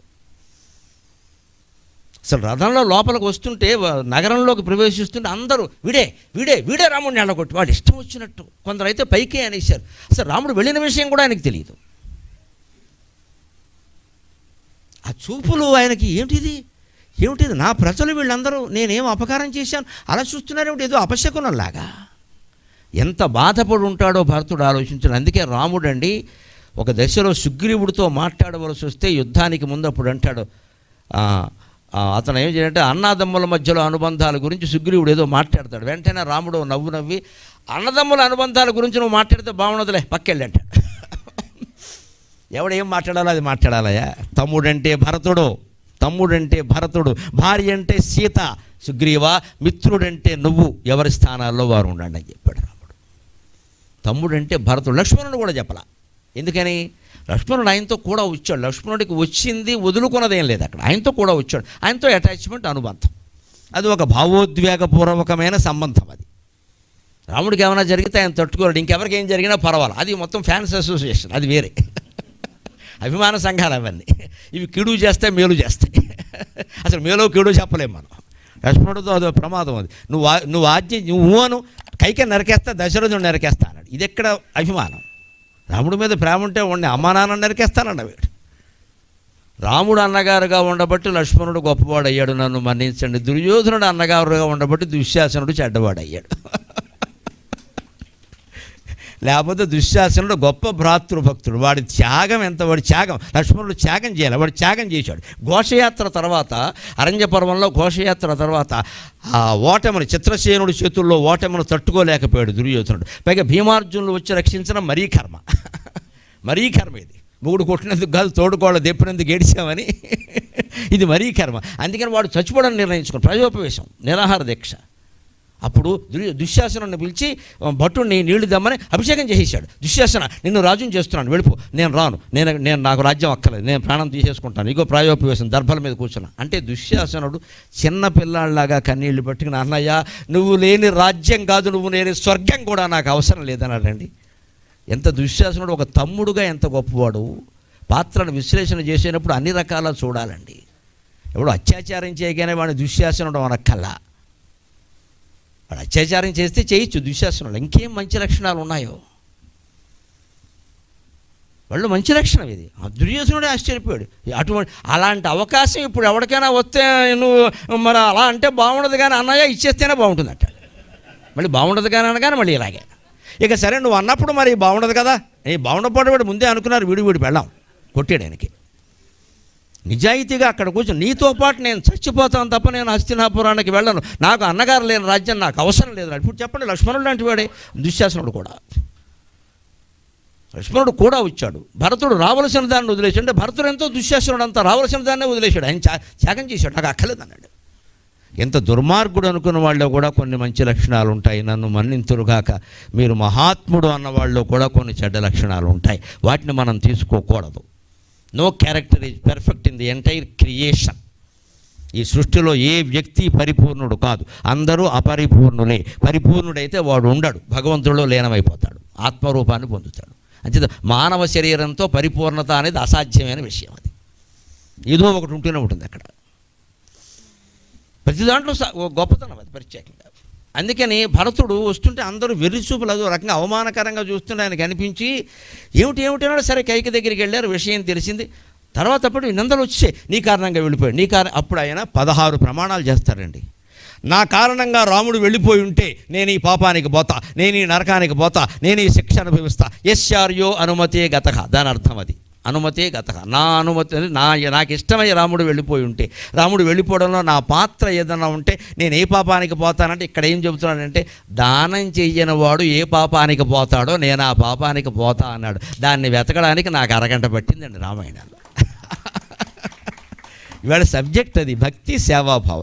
ఈ మాట రామాయణంలో ఎక్కడో చదివినట్టు నాకు గుర్తుంది. అది ఎక్కడది, ఎప్పుడు చదివా అని రామాయణం మొత్తం ఉత్తరకాండ సహా అన్నీ తిరగేస్తే అయోధ్యకాండలో నేను వెనకాల నోట్ చేసుకున్న దాంట్లో ఉంది ఇది, దానం ధర్మం అని టిక్కు పెట్టాను. వెంటనే తీస్తే పేజీ దొరికింది, దాన్ని కంఠస్థం చేసి మీకు చెబుతున్నా. ఇంత శ్రమ పడాలి ఉపన్యాసం అంటే, లేకపోతే పాత మాటలో వచ్చేస్తే మొత్తం అన్నీ. ఇక్కడ ఇదే దాన ధర్మాల మీద నేను బోర్డు రోటరీ క్లబ్లో, లయన్స్ క్లబ్లో మాట్లాడా. ఆ క్యాసెట్ ఇక్కడ వేసేస్తే అయిపోయాయి. మీరు ఏమైనా విన్నారేంటి? అది మాయ, అది మోసం, అది భగవంతుడు క్షమించడు. ఎందుకంటే వాళ్ళు ఇచ్చిన పారితోషికం కాదు కదా, వీళ్ళు వేరే ఇస్తారు కదా. మరి కొత్తగా పుచ్చుకున్నప్పుడు కొత్తగానే మాట్లాడాలి. మరి అదే మాట్లాడతామంటే ఎలాగా? పైగా ఈ తయారవడంలో, ఈ మాట్లాడడంలో నాకు ఆనందం చాలా ఉందండి. అది నేను పొందుతున్నాను. మీ పారితోషికాలు కట్నాలు కాదన్నా. ఇక్కడ నేను కొత్త విషయం చెప్పా, నేను చదివి చెప్పా. ముందు నాకు ఎక్కింది ఇది, ఎంత బాగుంది ఇది. అంచేది ఇప్పుడు పనిలో ఆనందం ఉంది కానీ ఫలితంలో ఆనందం లేదండి. భగవద్గీత సారాంశం అంతా ఇదే.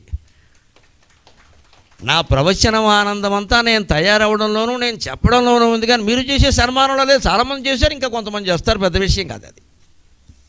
నాకు ఆ తయారవడం అవకాశం వారు ఈ టాపిక్ అడగకపోతే నేను కార్యకర్త శ్రీనివాస్ గారు ఎవరో నాతో చాలా వివరంగా మాట్లాడినప్పుడు ఆయన ఇలా అదండి ఇదండి నేను ఔదార్యం అని పెట్టండి అన్న అంటే ఎవరు రారు సార్ మీకు తెలియదు అన్నాడు. ఆయన బాధ ఆయనకు ఉందలేండి. మీరు రాదు సార్, కొన్ని మాటలు పెడితే రారండి బాబు, చాలా ఇబ్బందులు ఉన్నాయి అన్నాడు. సరే ఎలా పెట్టమంటే భక్తితో మీరు కలపాలన్నా, కలిపేద్దాం ఇలా పెట్టాను, ఇది బ్రహ్మాండంగా ఉందండి అన్నాడు. ఉంటుంది, ఎందుకంటే వారికి అనుభవం ఎక్కువ కదా, నేను వారితో మాట్లాడాను.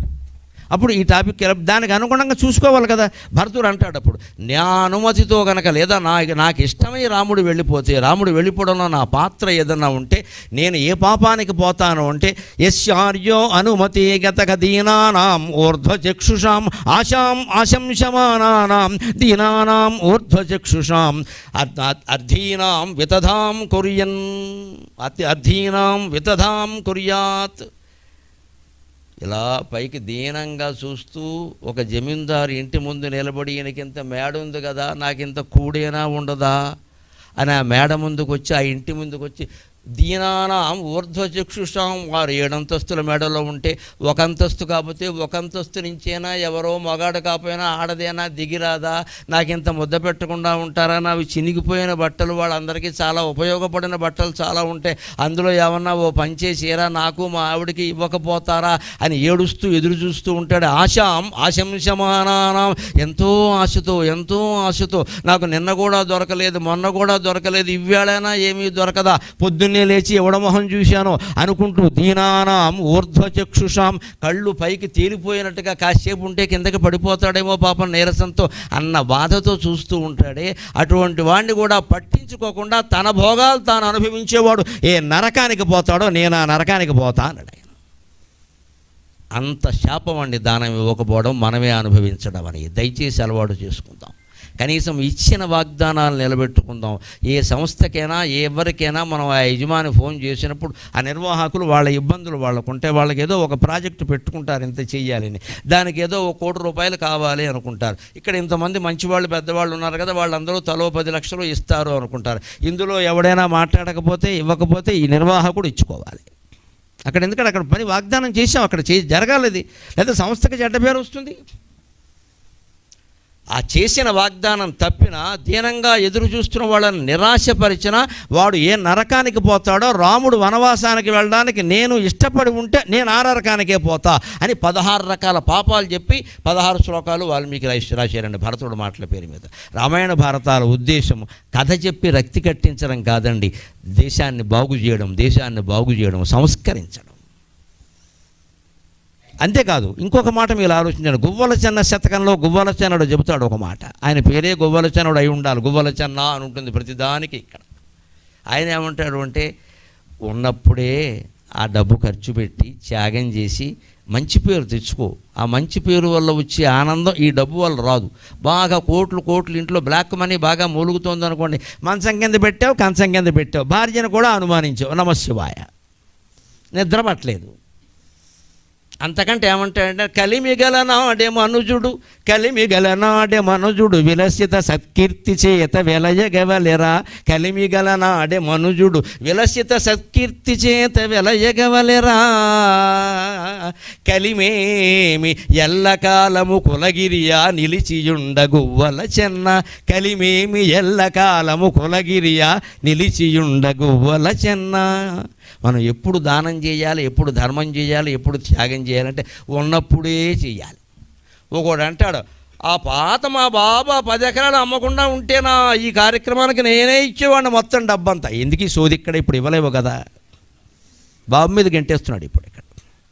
మొన్న పెద్ద వ్యాపారం చేసామండి, మా అబ్బాయి అనవసరంగా వేలెట్టాడు, అందులో నష్టపోయాం. లేకపోతే మీరు గణపతి చందా ఏంటి, మొత్తం ఏడాది పొడుగున పండుగలన్నిటికీ నేను ఈ సోదంతా అనవసరం, ఇవ్వలేని చెప్పరాదా. వాడికి చెబుతున్నాడు గువ్వల చెన్నడు, ఘాటుగానే చెబుతాడు గువ్వల చెన్నడు కూడా. నేను వాళ్ళ అంశే, వాళ్ళందరి అంశే, ఘాటుగానే ఉంటుంది వ్యవహారం. కలిమిగల నాడే మనుజుడు విలసిత సత్కీర్తి చేత వెలయగవలెరా. డబ్బులు ఉన్నప్పుడే అందులో దానం చేసి, ధర్మం చేసి, సేవ చేసి మంచి పేరు తెచ్చుకోవాలి. విలసిత సత్కీర్తి అంటే శాశ్వతంగా ఉండే కీర్తి. మనం ఉన్నా ఉంటుంది, మనం లేకపోయినా ఉంటుంది. అంతేకాదండి, ఇప్పటికీ మీరు కొంతమంది నా వయస్సు వాళ్ళే కదా, ఒక 40 దాటిన వాళ్ళని గమనించండి, వాళ్ళ తల్లిదండ్రుల పేరు మీద బతుకుతున్నారండి చాలామంది పెద్దలు. ఏమండి మా నాన్నగారి పేరు మాకేముందండి, మా నాన్నగారు ఈ ఊళ్ళో గుడి కట్టించారు, బడి కట్టించారు, ఆ పేరు ఇప్పటికీ ఉందండి, అందుకని మమ్మల్ని చూసి చాలా గౌరవిస్తున్నారు, మీరు ఫలానా వారు అబ్బాయా అంటున్నారండి. అంటే మరి వాళ్ళు ఆ ధ్యానం చేయకపోతే మనకి విలువ వచ్చేదండి. ఇక్కడ విలసిత సత్కీర్తి అంటే అర్థం, ఆయన పోయినా కూడా తర్వాత తరం వాళ్ళకి కూడా దక్కేలా చేశాడు కీర్తి. తాత్కాలికమైన కీర్తి కొంత ఉంటుందండి, ఎప్పుడు కూడా తాత్కాలికమైన కీర్తి ఉంటే కొంత ఉంటుంది. దీపావళి సామాన్లు కొనుక్కున్నంటే పిల్లలకి కొనుక్కోరా మనకేంట్రా మనం జమీందారులో అనే పిల్లాడికో 50,000 అమ్మాయికో 50,000 ఇచ్చామనుకో 16 బాంబులు బయట వేస్తాడు, 17 బాంబు నీ మీద వేస్తాడు. ఎందుకంటే వీడు మొత్తం బాంబులకే 50,000 ఇచ్చాడు, అసలు వీడి దగ్గర ఎంత ఉందో లేపేస్తే చాలా వస్తుంది కదా. ఇవ్వకూడదు, ఎంత ఇవ్వాలో అంతే ఇవ్వాలి. ఇప్పుడు బాణసంచాకి అంత ఖర్చు ఎందుకండి, మొత్తం ఎక్కడికి వెళ్ళిపోయిందంటే వ్యవస్థ. 500 వాలా, 1000 వాలా, 10,000 వాలా, ఈ పానీపూరి వాలాలాగా ఈ వాలా ఏంటి, ఆ పేళ్ళం ఎప్పటికీ అవ్వదు. మాకు దీపావళి మరణాడు ఒక కార్యక్రమం అడిగారు ఇప్పుడు భీమవరంలో. నేను 2 రోజులు పోయాక చెప్తానని చెప్పాను. ఎందుకని చెప్పడం, బాంబులకు భయపడి. దీపావళి నాడు అందరూ బాంబులు పేలుస్తారండి, మేము మా ఇంటి దగ్గర నుంచి సికింద్రాబాద్ స్టేషన్కి వెళ్ళాలి కదా, ఈ లోపు ఎవడో మా మీద ఎత్తే ఏం చేస్తాం ఇక్కడ, ఎందుకు ఆ రోజు ఎందుకు ప్రయాణం అని ఆలోచించాల్సి వచ్చింది. ఎందుకంటే బాంబులు భయం, దేని మీద వేస్తాడో తెలియదు, అది పేలుతుందో పేరుతో తెలియదు. ఒక్కొక్క టపాకాయ సేమ టపాకాయ ఎలా ఉంటుందో నేను చూసా. ఎక్కడో నేను వరంగల్ జిల్లాలో స్కూల్లో పనిచేసినప్పుడు చిన్నతనంలో మా మాస్టారు నేను కలిసి అప్పుడు బహిర్భూమికి బయటికి వెళ్ళేవాళ్ళం. ఇద్దరం పెడుతున్నాం 2 చెరువు చెంబు పట్టుకుని. ఈయన తిన్నగా ఉండక, ఇగో గరిగిపేట ఉండవా నీకు తెలియదు అని అక్కడ మా పిల్లలు కాల్చి పారేశారు కదా, అందులో ఏదో ఉంటే ఒకటి తీశాడు. ఒకటి చూస్తున్నాడులే అనుకున్నాను, నేను పక్కనే ఉన్నాను. కానీ చూసి ఇలా అన్నాడు, అది ఆయన మొహం మీద పేరింది. రాత్రి తెల్లవారులు పేర్ల, పైగా వాన కురిసింది. తడిసింది, వీడి మొహం మీద పేరింది. దీన్నే గ్రహస్థితి అంటారు. ఇది మనస్థితి కాదు, పరిస్థితి కాదు, గ్రహస్థితి అంటే ఇదే. ఖచ్చితంగా వాడు గురుడు 6లో ఉన్నాడు, ఖచ్చితంగా పేలిందంతే లేక. అదేం పేలదులే అని ఊరుకోవచ్చు కదా, ఈ నలపడం ఎందుకంటే ఇదే బుద్ధి అంటే. ఇక్కడ తిన్నగా ఉండక మేము అక్కడ మాకు దొరికి ఖాళీ తక్కువ కదా, కబుర్లు చెప్పుకుంటూ నిలబడితే చెంబులు పక్కనెట్టి ఇలా నలిపాడు. అది మొహం మీద పేలింది.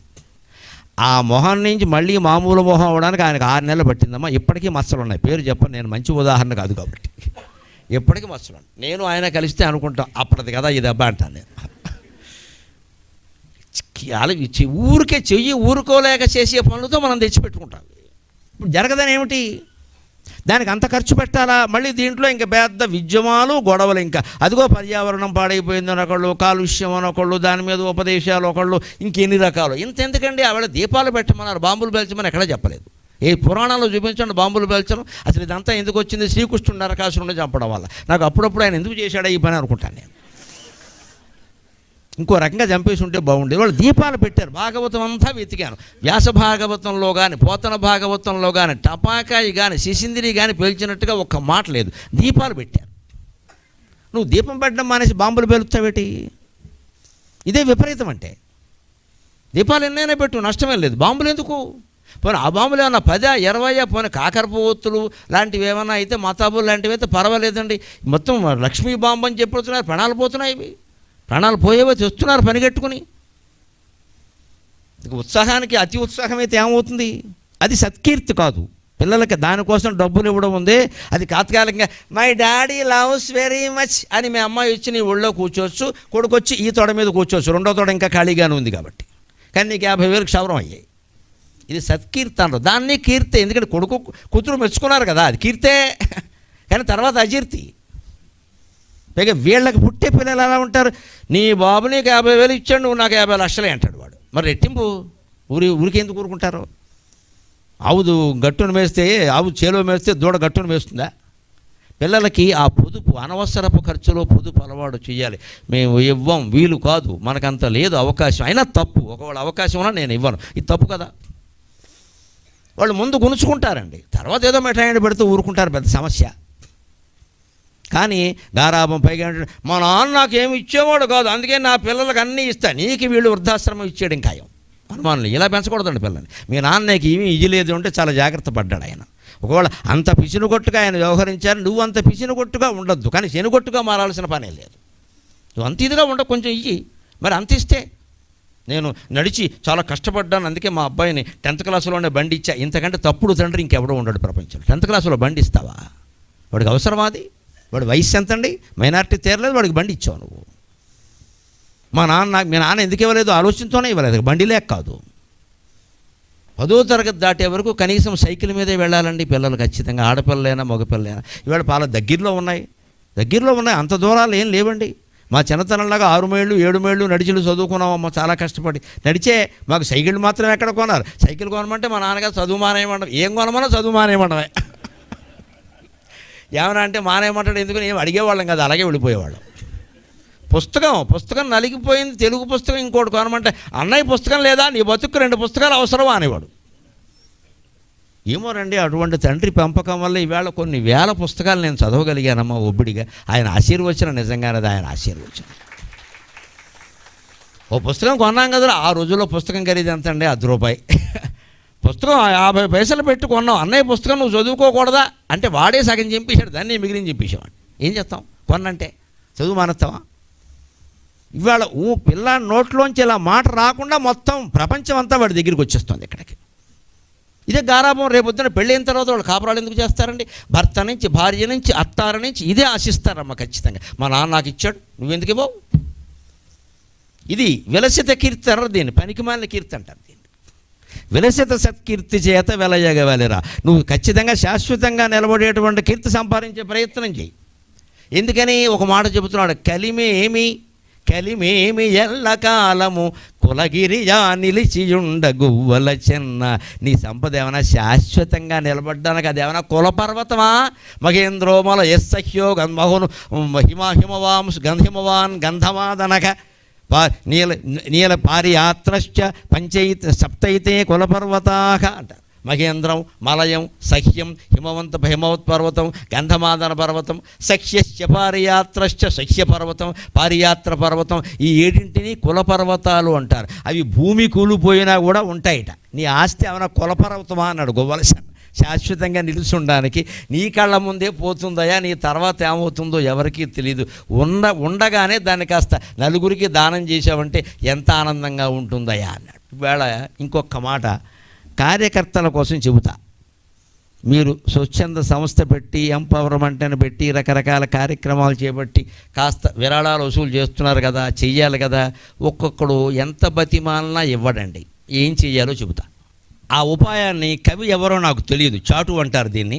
కానీ ఒక ఊళ్ళో ఉండే పూధవునిపేట బాలగోపాల గుణలోల భర్మచేల, ఇక్కడ భూధవునిపేట అని ఒక ఊరుందిట. అందులో గోపాలస్వామి ఆలయం, కృష్ణాలయం ఉంది.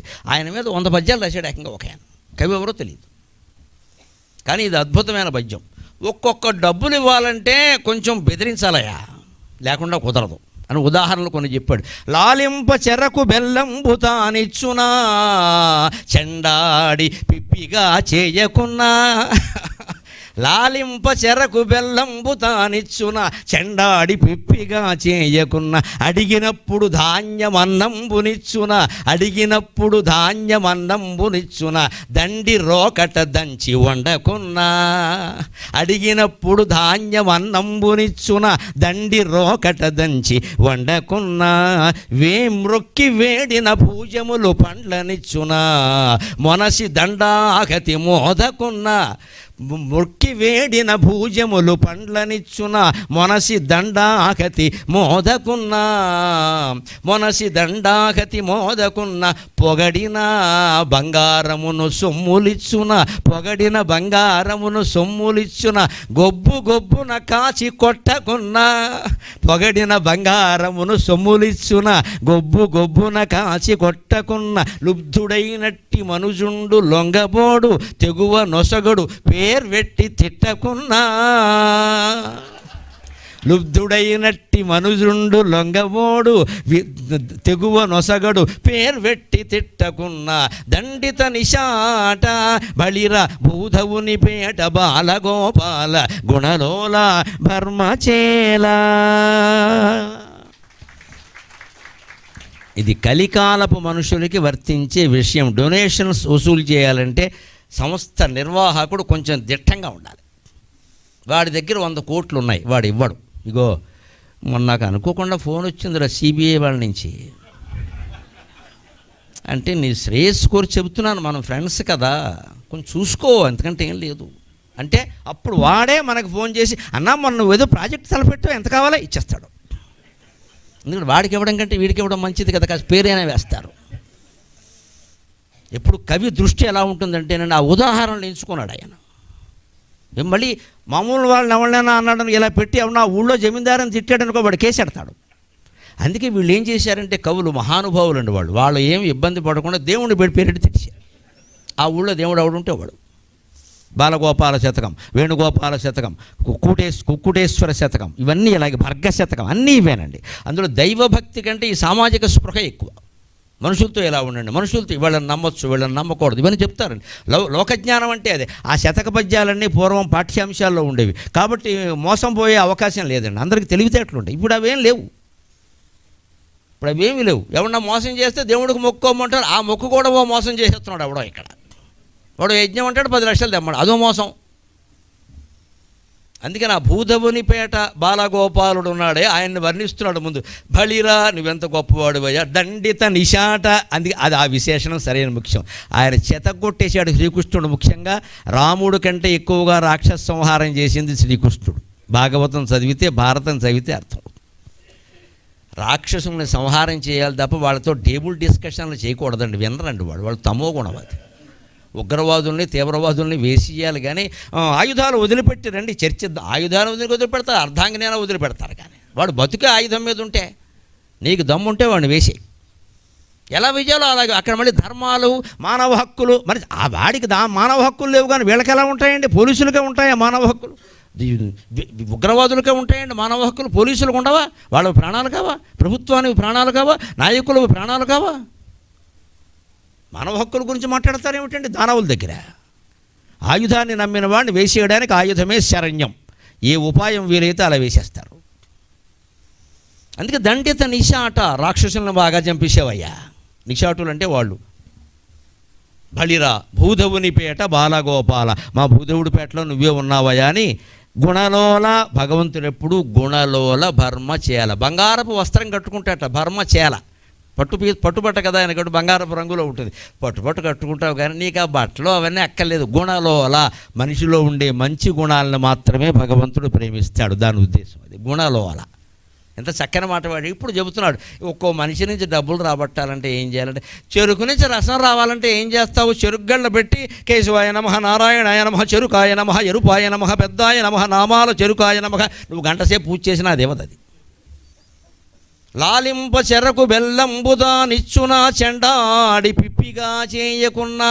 ఓ మరల పెట్టి తోసి మళ్ళీ లాగి, మళ్ళీ తోసి, మళ్ళీ లాగి, మళ్ళీ తోస్తే 4 గళ్ళ కలిపితే 4 చెంచాల రసం వస్తుంది అంతే. చెరుగ్గళ్ళలో పిప్పి ఎక్కువ, రసం తక్కువ. అందుకే లలితా సహస్రంలో మన మనస్సుని వ్యాస మహర్షి దేంతో పోల్చాడు? మనోరూపేక్షుకోదండ, మనోరూప ఇక్షుకోదండ. మన మనస్సు ఇక్షుకోదండం చెరుగ్గడ. ఎందుకని ఇందులో పిప్పి ఎక్కువ, రసం తక్కువ. అది అమ్మవారి చేతుల్లో పెడితే రసమయం, మన దగ్గర ఉంటే నసమయం. అది లలితా సహస్రం. మనస్సును భగవంతుడి చేతుల్లో పెట్టాలి, అప్పుడు అది రసమయం. ఆ నామం చదువుతుంటే ఈ భావన కావాలి. మనోరూపేక్షుకోదండ పంచతన్మాత్ర సాయక. ఈ మనస్సును ఆవిడ చేతుల్లో పెట్టకుండా అడ్డం పడేవే 5 పుష్పాలు. అదే ఈ శబ్దస్పరిశ రూపరసగంధాలు. వాటిని 5 పుష్పాల పేరుతో చెప్పారు. సంకేతం అదంతా. లలితా సహస్రం అంతా సాంకేతికం. అది సైన్స్ అండ్ టెక్నాలజీ. నిజానికి అది మతం కాదు. విష్ణు సహస్రం వేరు, లలితా సహస్రం వేరు. విష్ణు సహస్రం భక్తి ఆరాధన, లలితా సహస్రం సైన్స్ అండ్ టెక్నాలజీ. నేను నవజీవన వేదంలో ఏబిఎన్ ఆంధ్రజ్యోతిలో 700 భాగాలు చెప్పాను. 1000 నామాలకు 700 భాగాలు చెప్పాను, రోజుకు అరగంట చెప్పాను. అంత సైన్స్ అండ్ టెక్నాలజీ అదంతా. అది శాస్త్రం. అది భక్తి స్తోత్రం చాలా తక్కువ, అందులో అది ఉంటుంది చాలా తక్కువ. శాస్త్రం అది. మన మనస్తత్వం అంత. మన మనస్సు ఎలాంటిదంటే చెరుగ్గడ. చెరుగ్గడలో మీకు పిప్పి ఎక్కువ, రసం తక్కువ. మన మనసులో పనికి మాలిన ఆలోచనలు ఎక్కువ, పనికొచ్చే ఆలోచన తక్కువ. అది పనికొచ్చి ఎలా చెయ్యాలంటే భగవంతుడి చేతుల్లో పెట్టి. నువ్వు ఊరికి అన్నీ ఆలోచించడం మానే, ఆయన కుదిరి. అత్యవసరమైతే ఆలోచించి అది చెయ్యి. అత్యవసరమైన పని చెయ్యి, అత్యవసరమైన మాట మాట్లాడు, అత్యవసరమైన ఆలోచన చేయి. బాగానే ఉంటుంది జీవితం. ఇంకా ఎందుకంటే ఆయన చేతులు పెట్టేశాం. మిగిలిన సమయం అంతా ఏం చేస్తాం? నమ శివాయ నమో నారాయణాయ శ్రీమాత్రే నమః ఏదో ఒక నామజపం చేస్తాం. ఆయన చూసుకుంటాడు. ఇక లాలించి బతిమాలితే చెరుగ్గడ రసం ఇచ్చేదయ్యా, ఓ పిప్పి చేయాల్సిందే అన్నాడు. అడిగినప్పుడు ధాన్యం అన్నంబు పెట్టునా, అడిగినప్పుడు ధాన్యం అన్నంబు పెట్టునా, దండి రోకట దంచి వండకున్నా. ధాన్యం బస్తా దగ్గరికి వెళ్ళి అన్నం పెట్టి భిక్షాం దేహి కృపావలంబనకరీ మాత అన్న. నువ్వు 100 శ్లోకాలు చదివినా పెట్టదు అది. శుభ్రంగా రోట్లో వేసి ఆ ధాన్యాన్ని దంచేసి బియ్యం చేసి దాన్ని కూడా కుక్కర్లో వేసి కుంపట్లో వేసి ఉడకబెడితే అప్పుడు అన్నం వచ్చింది. ఎంత బాధ పెట్టింది అది అన్నం అవుతుందా? ఎవడైనా కాస్త గట్టిగా మాట్లాడకపోతే డబ్బులు ఎందుకు ఇస్తాడు? అంచేత నిర్వాహకుడు ఉన్నాడే ఈ కార్యక్రమాలు చేపట్టిన వ్యక్తి కొంచెం గట్టిగా ఉండాలండి. కాస్త గట్టి పండానే పెట్టాలి. కొంచెం మెతగ్గా ఉండే మనిషి ఉంటే ఆయన ఆస్తే పాడు చేసుకుంటాడు. మాట ఇచ్చేసాం అక్కడ, తప్పదో బాగుండదో, ముందు ఇచ్చేద్దాం, తర్వాత చూసుకుందుకు ఏముండదు అక్కడ. అలా ఇబ్బందులు పడిన వాళ్ళు ఉన్నారు. మాట ఇచ్చేసామని ఇచ్చేస్తారు, తర్వాత ఆయన ఇరుక్కుపోతాడు. ఒక కార్యక్రమం ఉంటుందండి. షామియానాల వాళ్ళకి డబ్బులు ఇవ్వాలి, వంట వాళ్ళకి డబ్బులు ఇవ్వాలి, అన్నదానం అని చెప్పేస్తారు, వాళ్ళకి డబ్బులు ఇవ్వాలి. మొత్తం ఎవరు ఇవ్వరు ఇక్కడ. అవన్నీ ఈయన ఇచ్చేసుకుంటాడు. తర్వాత వాళ్ళు ఎవరికి వీళ్ళకి ఫోన్లు చేస్తే ఫోన్ తీయరు, వెనక నెంబర్ బ్లాక్, నమ శివాయ. ఈయన చావాలి ఇచ్చినవాడు. వాళ్ళేమో ఈయనడు మీరు పిలిస్తే వచ్చాం సార్ అంటాడు. అది తేడా. అందుకని నువ్వు అన్నం కావాలంటే ధాన్యాన్ని ప్రార్థన చేస్తే రాదయ్యా, బతిమాలితే. అది దాన్ని ఎలా రోకట్లో పెట్టి దంచాలో అలా దంచాలి, అలాగే చెయ్యాలంతాను. దండి రోకట పెట్టి దంచకున్న మృక్కి వేడిన పూజములు పండ్ల దానిచ్చున మొనసి దండాకతి మోదకున్న. చెట్టు ముందు నిలబడి దయచేసి మామిడి పళ్ళు ఇయ్యి, దయచేసి మామిడి పళ్ళు ఇయ్యి, పండూరి మామిడి పళ్ళు ఇయ్యి అంటే ఇస్తుంది. అది ఆశపట్టి ఒక రాయి ఎత్తే 4 పళ్ళు రాలుతాయి, దాని వేన రాలుతాయి, నీ వేన రాలుతాయి. ఏదోడు తేలాలి. లేదా మంచి కొంకికార రోడ్డు పెట్టి ఇలా కొడితే వస్తాయి. ఓ దెబ్బ ఎక్కడ పండు వస్తుందా? చెట్టుకు మొక్కితే పళ్ళు వస్తాయండి. ఇంకోటి కూడా చెబుతున్నాడు మనకు అర్థం అవ్వాలని. బంగారపు వర్తకులను చూడండి కదా, వాళ్ళు ఎంత యాతన పడతారో ఆ బంగారాన్ని ఆభరణంగా చేయడానికి. పొగడిన బంగారమును సొమ్ములిచ్చున గొబ్బున కాచి కొట్టకున్న బంగారం ఉంది. ఇప్పుడు నువ్వు లక్ష్మీదేవమ్మ ముడి బంగారమ్మ బిస్కెట్ బంగారమ్మ అర్జెంటుగా కాసులు పేరుగా మారమ్మ అంటే నే మారని రాటుంది. అది దాన్ని నిప్పుల్లో వేసి కాల్చి కాల్చి కాల్చి సుత్తేటి చెత్త కొడితే దెబ్బకు మారుతుంది. అంచేతనే లుబ్ధుడైనట్టి మనుజుండు లొంగబోడు తెగువ నొసగడు. పిసినుగొట్టువాడు ఉంటాడు, వాడు నీకు లొంగడో. వేళ రమ్మంటే మంగళవారం అంటాడు, రేపు వస్తే శుక్రవారం అంటాడు. వాడు తీసుకుందుకు ఏముండదు, మంగళవారం శుక్రవారం ఇవ్వడానికి వచ్చేస్తాయి ఇక్కడ.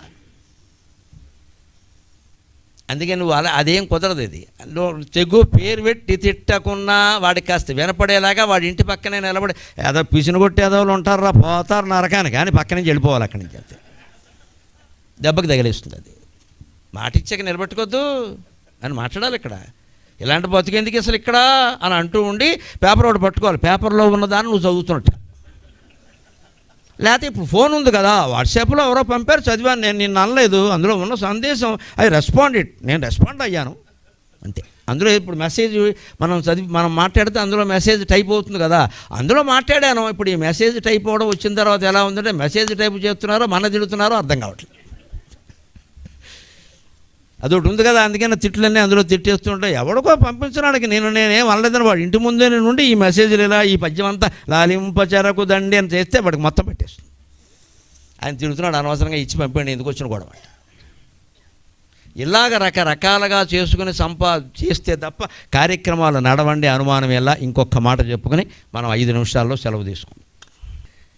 మనుషులకి చాలామందికి ఎందుకు త్యాగం చేయాలి, దానం చేయాలి అని అనిపించదు అంటే, ఇది మనం ఉన్నంతకాలం ఉంచుకోవాలి కదా, సంపద మన అవసరాలు తీరాలి కదా. దానికి ధర్మశాస్త్రం చక్కని ఉపాయం చెప్పిందండి. ధర్మశాస్త్రం చక్కని ఉపాయం చెప్పింది. నువ్వు సంపాదించిన దాంట్లో సగం ఖర్చు పెట్టేయాలి. నెలకి 2 లక్షలు మనకు ఆదాయం ఉందంటే 1,00,000 అయిపోవలసిందే. పిసినుగొట్టు బతుకులు బతకూడదు. 1,00,000 అయిపోవలసిందే. ఖర్చు పెట్టుకోవాలి. భార్య భర్త ఇద్దరు సుఖంగా ఉండాలి. విమాన ప్రయాణాలు చేయాలి, ఏసీలోనే వెళ్ళాలి, సొంతంగా కారు మాట్లాడుకుని వెళ్ళాలి. దరిద్రంలాగా షేర్ ఆటో ఎక్కేది ఇక్కడ. మనకేం పని, షేర్ ఆటో ఎక్కేవాళ్ళు వేరే ఉన్నారు, వాళ్ళ పరిస్థితి. మనం ఎందుకు ఎక్కడం? మనం విడిగా ఆటోలో మాట్లాడుకుని పెడితే ఆటో వాళ్ళు 10 మంది బతుకుతారు. మనం అందులోనే ఇరుక్కుపోతే ఏంటి ఇక్కడ? అనవసరంగా ఎందుకు ఖర్చు. మరి ఏం చేస్తావు ఖర్చు? ఇంకా మనం సుఖపడాలి. ఎప్పుడు డబ్బు అన్నది ఎందుకంటే భోగం అనుభవించు. అందుకే ధర్మశాస్త్రం ఏం చెప్పిందంటే సగం ఖర్చు పెట్టేయి, మిగిలిన సగంలో సగం దాచేయి, ఫిక్స్డ్ డిపాజిట్ చేసి బంగారం కొనుక్కో, పొలం కొనుక్కో, ఇల్లు కొనుక్కో, స్థలం కొనుక్కో, ఏదో ఒకటి చేయి. ఎందుకంటే భవిష్యత్ అవసరాలు ఇప్పుడు ఇంకా ఎక్కువ ఉన్నాయి. అవసరం ముఖ్యంగా ఆరోగ్య అవసరాలు దారుణంగా ఉన్నాయి. ఇప్పుడు ఆరోగ్య బీమా చేస్తాం మనం, వాడు ఏదో ఇస్తానంటాడు, మన దగ్గర నెలకో ఏడాదికో 50,000 లాగేస్తాడు. తీరా ప్రమాదం వచ్చినప్పుడు ఈ రోగం దాంట్లో లేదంటాడు. దాంట్లో లేకుండా మనకెందుకు వచ్చిందో తెలియదు. పైగా ఈ రోగం ఉంది కానీ ఈ ఆసుపత్రి కుదరదండి. ఇప్పుడు వాడన్న ఆసుపత్రికే వెళ్ళాలి, అది వాడు బావమరిది ఆసుపత్రి. అసలు ఈ లెక్కలన్నీ తేలేసరికి ఒక 6 నెలలు పడుతుంది. ఎవడు పడాలి ఇదంతా? ఈ లోపు ఎక్కడో అప్పు చేసాం, అది 10 రూపాయలు వడ్డీ, అదే ఎవడు ఇచ్చుకోవాలి? ఆరోగ్య బీమాలన్నీ ఇలాగే ఉన్నాయి. ఎలాగ బతకాలండి? అందుకని మన ఆరోగ్య అవసరాలు కానీ, పిల్లల పెళ్ళిళ్ళు కానీ, చదువులు కానీ ఏదైనా ఉన్నవి మనం దాచుకోవాలి. దానికి పావలా ₹10 ఖర్చు పెట్టాయి, పావలా దాచేయి. ఖచ్చితంగా మిగిలిన పావలాకి మనుధర్మశాస్త్రం చెప్పిన గొప్ప సామాజిక పరిష్కారం అమ్మ. మిగిలిన పావలా దాన ధర్మాలు చేయి ఖచ్చితంగా అన్నారు. ఇది వచ్చే జన్మకి పెట్టుబడి అని చెప్పాడు లెక్క. దానం చేసేస్తే ఏముందండి, అలా వెళ్ళిపోదు. వెళ్ళంది అదొక్కటే. నువ్వు తిన్నదంతా పోయింది, పొద్దున్నే పోయింది, రాత్రి తిన్నావు, పొద్దున్న పోయింది, అదవసంత. పోకపోతే నీకే నష్టం, కడుపునే వచ్చింది. ఇతరులకి మామూలుగా ఇక్కడ ఇతరులకు పెట్టిందే మనకి మిగిలింది. ఆ పెట్టేదే పేదవాళ్ళకి పెట్టాలి, ధనవంతులకు కాదు. మనలో చాలామందికి ఉండే ఒక భావన ఏమిటంటే మన బంధువులు మిత్రులకే దానాలు ఇస్తూ ఉంటాయి. మొత్తైదు నోవును వచ్చినా సరే ఎవరినయ్యా పిలిచేదంటే ఆడపడుచునో మరదలను పిలిచి చేరపడుతుంది. ఎందుకంటే ఆ రకంగా ఆవిడ కొంచెం తనతో బాగుంటుందేమో అని ఇదొక స్వార్థం లోపల. ఇక్కడ నువ్వు అమ్మవారు కట్టే పట్టు చీర పెట్టినా ఆడపడుచు మరదల సంబంధాలు అంతేనమ్మా, అవి అలాగే ఉంటాయి. మొగుడు 10,000 రూపాయల చీర కొన్నా సరే పుట్టింటి వాళ్ళు పెట్టిన 100 రూపాయల చీర బ్రహ్మాండంగా ఉంటుంది, అనుమానం ఏం లేదు. ఎందుకంటే అది పుట్టింటి వాళ్ళది. అసలు ఈ మనుషులను సంతృప్తిపరుద్దామని మనం ప్రయత్నం చేయడం అజ్ఞానం. మన పద్ధతిలో మనం వెళ్ళిపోవడమే అంతే. ఏదో కొనుక్కుంటారు, కాసేపు ఊరుకుంటారు. అదే మీ ఇంటి పక్కనే డేరా వేసుకుని ఉండేటువంటి వాళ్ళని పిలిపించి నువ్వు శ్రావణ మాసం నోము చేసి ఒక్క చీర పెట్టండి, మతం మార్పిడి తక్షణం ఆగిపోతుందమ్మా, మతం మార్పిడి తక్షణం ఆగిపోతుంది.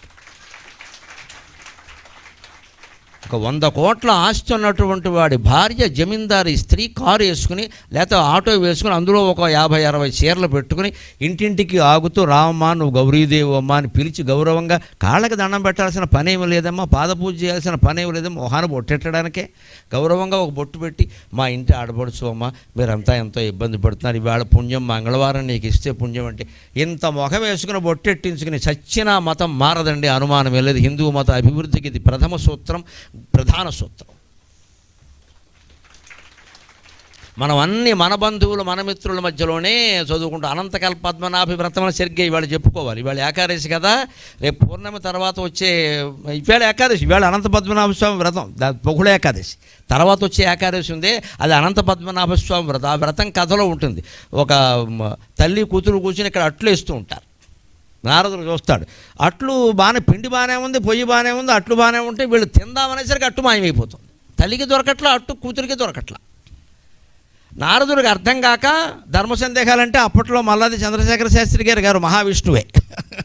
అందుకని నారదుడు వెళ్ళి విష్ణువుని అడుగుతాడు, నేను దారిలో వస్తూ చూశాను, ఒక గోవేమో గడ్డి తింటుంది, దాన్ని తిందామని ప్రయత్నం చేస్తుంది కానీ గడ్డి దానికి అందట్లేదు, దాని నోట్లో గడిచేసరికి ముళ్ళు కింద మారుతుంది, గడ్డి తినలేకపోతుంది, చుట్టూ గడ్డి ఉందయ్యా, ఆ గడ్డి దాని నోటికి అందడం లేదు. ఈ ముత్తైదువులు ఇద్దరు తల్లి కూతురులో ఉన్నారు, వాళ్ళ వయసుకి అట్లు వేసుకుంటున్నారు, ఆ అట్లు వాళ్ళు పాపం అంతా వేస్తున్నారు, కష్టపడి చెయ్యమని తీస్తున్నారు, పైకి తీసి తిందామనేసరికి మాయమైపోతున్నాయి. ఏమిటిది అంటే నీకు తెలియదో వాళ్ళంతా ఖచ్చితంగా ఉభయ తెలుగు రాష్ట్రాల్లో రెండింటికి చెంది ఉంటారు, ఇంకోటికి తెలివితేటలు ఉండవు. వాడు తెలంగాణ వాడైనా అయి ఉంటాడు, ఆంధ్ర వాడైనా అయి ఉంటాడు. అందుకని చెప్పాడు ఖచ్చితంగా ఈ గోవుకి ఎందుకు గడ్డి అందడం లేదంటే వాడు పూర్వజన్మలో బ్రాహ్మణుడు, విద్వాంసుడు, అంత జ్ఞానాన్ని తన దగ్గరే పెట్టుకున్నాడు. ఎవరన్నా వచ్చాడు నీకేం తెలుసు నీ బొంద అని తిట్టేవాడు, ఎవరికి ఏమీ చెప్పాలా. ఉన్న జ్ఞానాన్ని ఎవరికీ పంచిపెట్టకుండా దాచుకున్నాడు కాబట్టి బ్రాహ్మణుడు కావడం వల్ల గోవై పుట్టాడు, ఎవరికీ పంచిపెట్టలేదు కాబట్టి గడ్డి ఆయనకి దొరకలేదు అన్నాడు. మహావిష్ణువ మజాక. మరి ఆడాళ్ళ సంగతి ఏమిటాయి, వాళ్ళకి అట్లు అందడం లేదు అంటే వీళ్ళు చాలా తెలివైన వాళ్ళయ్యా. వీళ్ళు తల్లి కూతుళ్ళు, ఈవిడ నోము చేసింది కూతురికి చీర పెట్టింది, మళ్ళీ కూతురు నోము చేసింది తల్లికి పెట్టేసింది, నమశివాయ. ఇంకోళ్ళకి వీళ్ళు పెట్టల. మన కుటుంబంలో మా అమ్మాయి మొత్తం కాదా, కాదని ఎవరంటారమ్మా, అశుభం పెట్టేసింది. ఆ కూతురు కూడా మళ్ళీ అంటే ఆ చీర మీద ఒక 100 పసుపు బొట్లు 100 కుంకుమ బొట్లు ఉన్న చీర మారలేదు, ఒకటే చీరతో మొత్తం 16 వ్రతాలన్నీ చేసి సోమవారం మంగళవారం అన్ని నోములు చేసేసారు. ఎందుకంటే పుణ్యం ఆడాళ్ళు అన్నీ చేయాలి, టీవీలో చెప్పారు, ఇలా చేయమని చెప్పారా?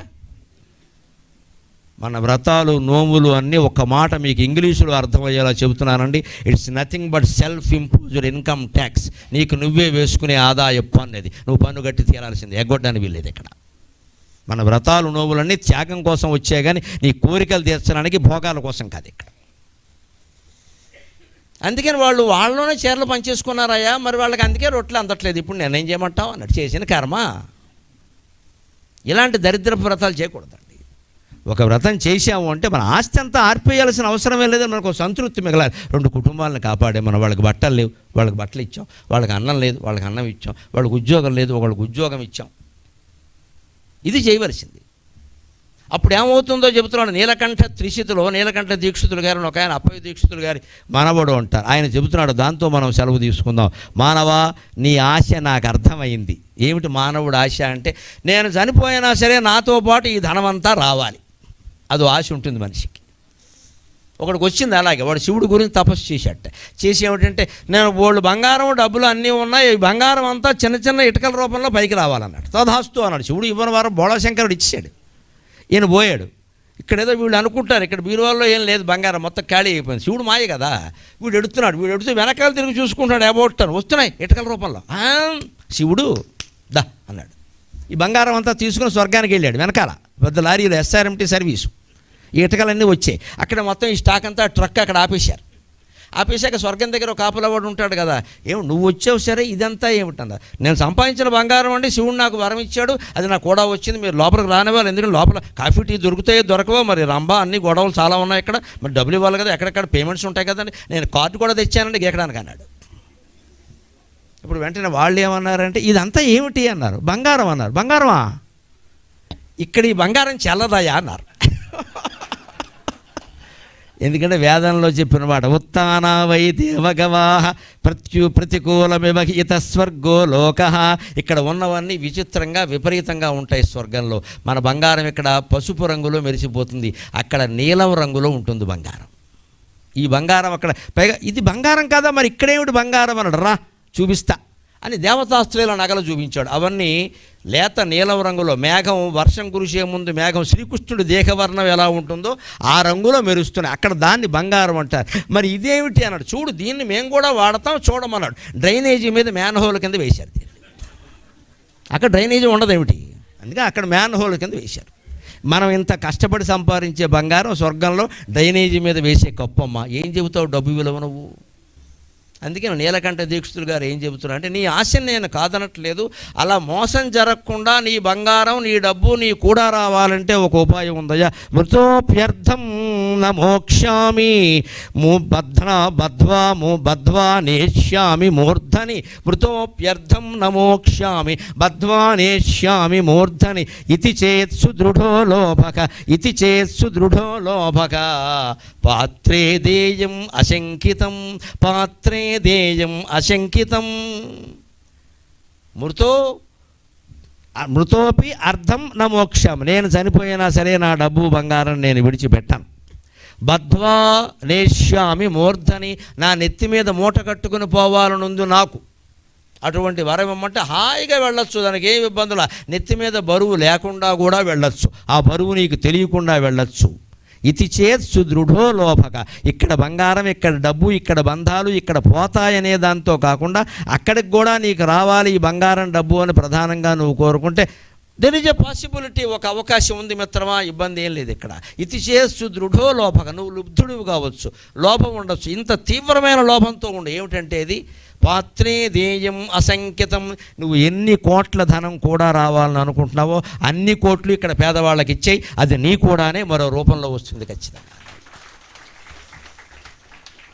తిన్న ప్రతి పేదవాడు మర్చిపోడండి ఎప్పుడు కూడా, అయ్య ఉండబట్టి నేనున్నా. పూర్వకాలం మా చిన్నతనంలో చూసేవాళ్ళమమ్మా, ఈ శ్రమజీవుల కుటుంబాల వాళ్ళు, రైతుల పిల్లలు వాళ్ళు ఎవరు పిండి వంటలు వండుకునేవారు కాదండి.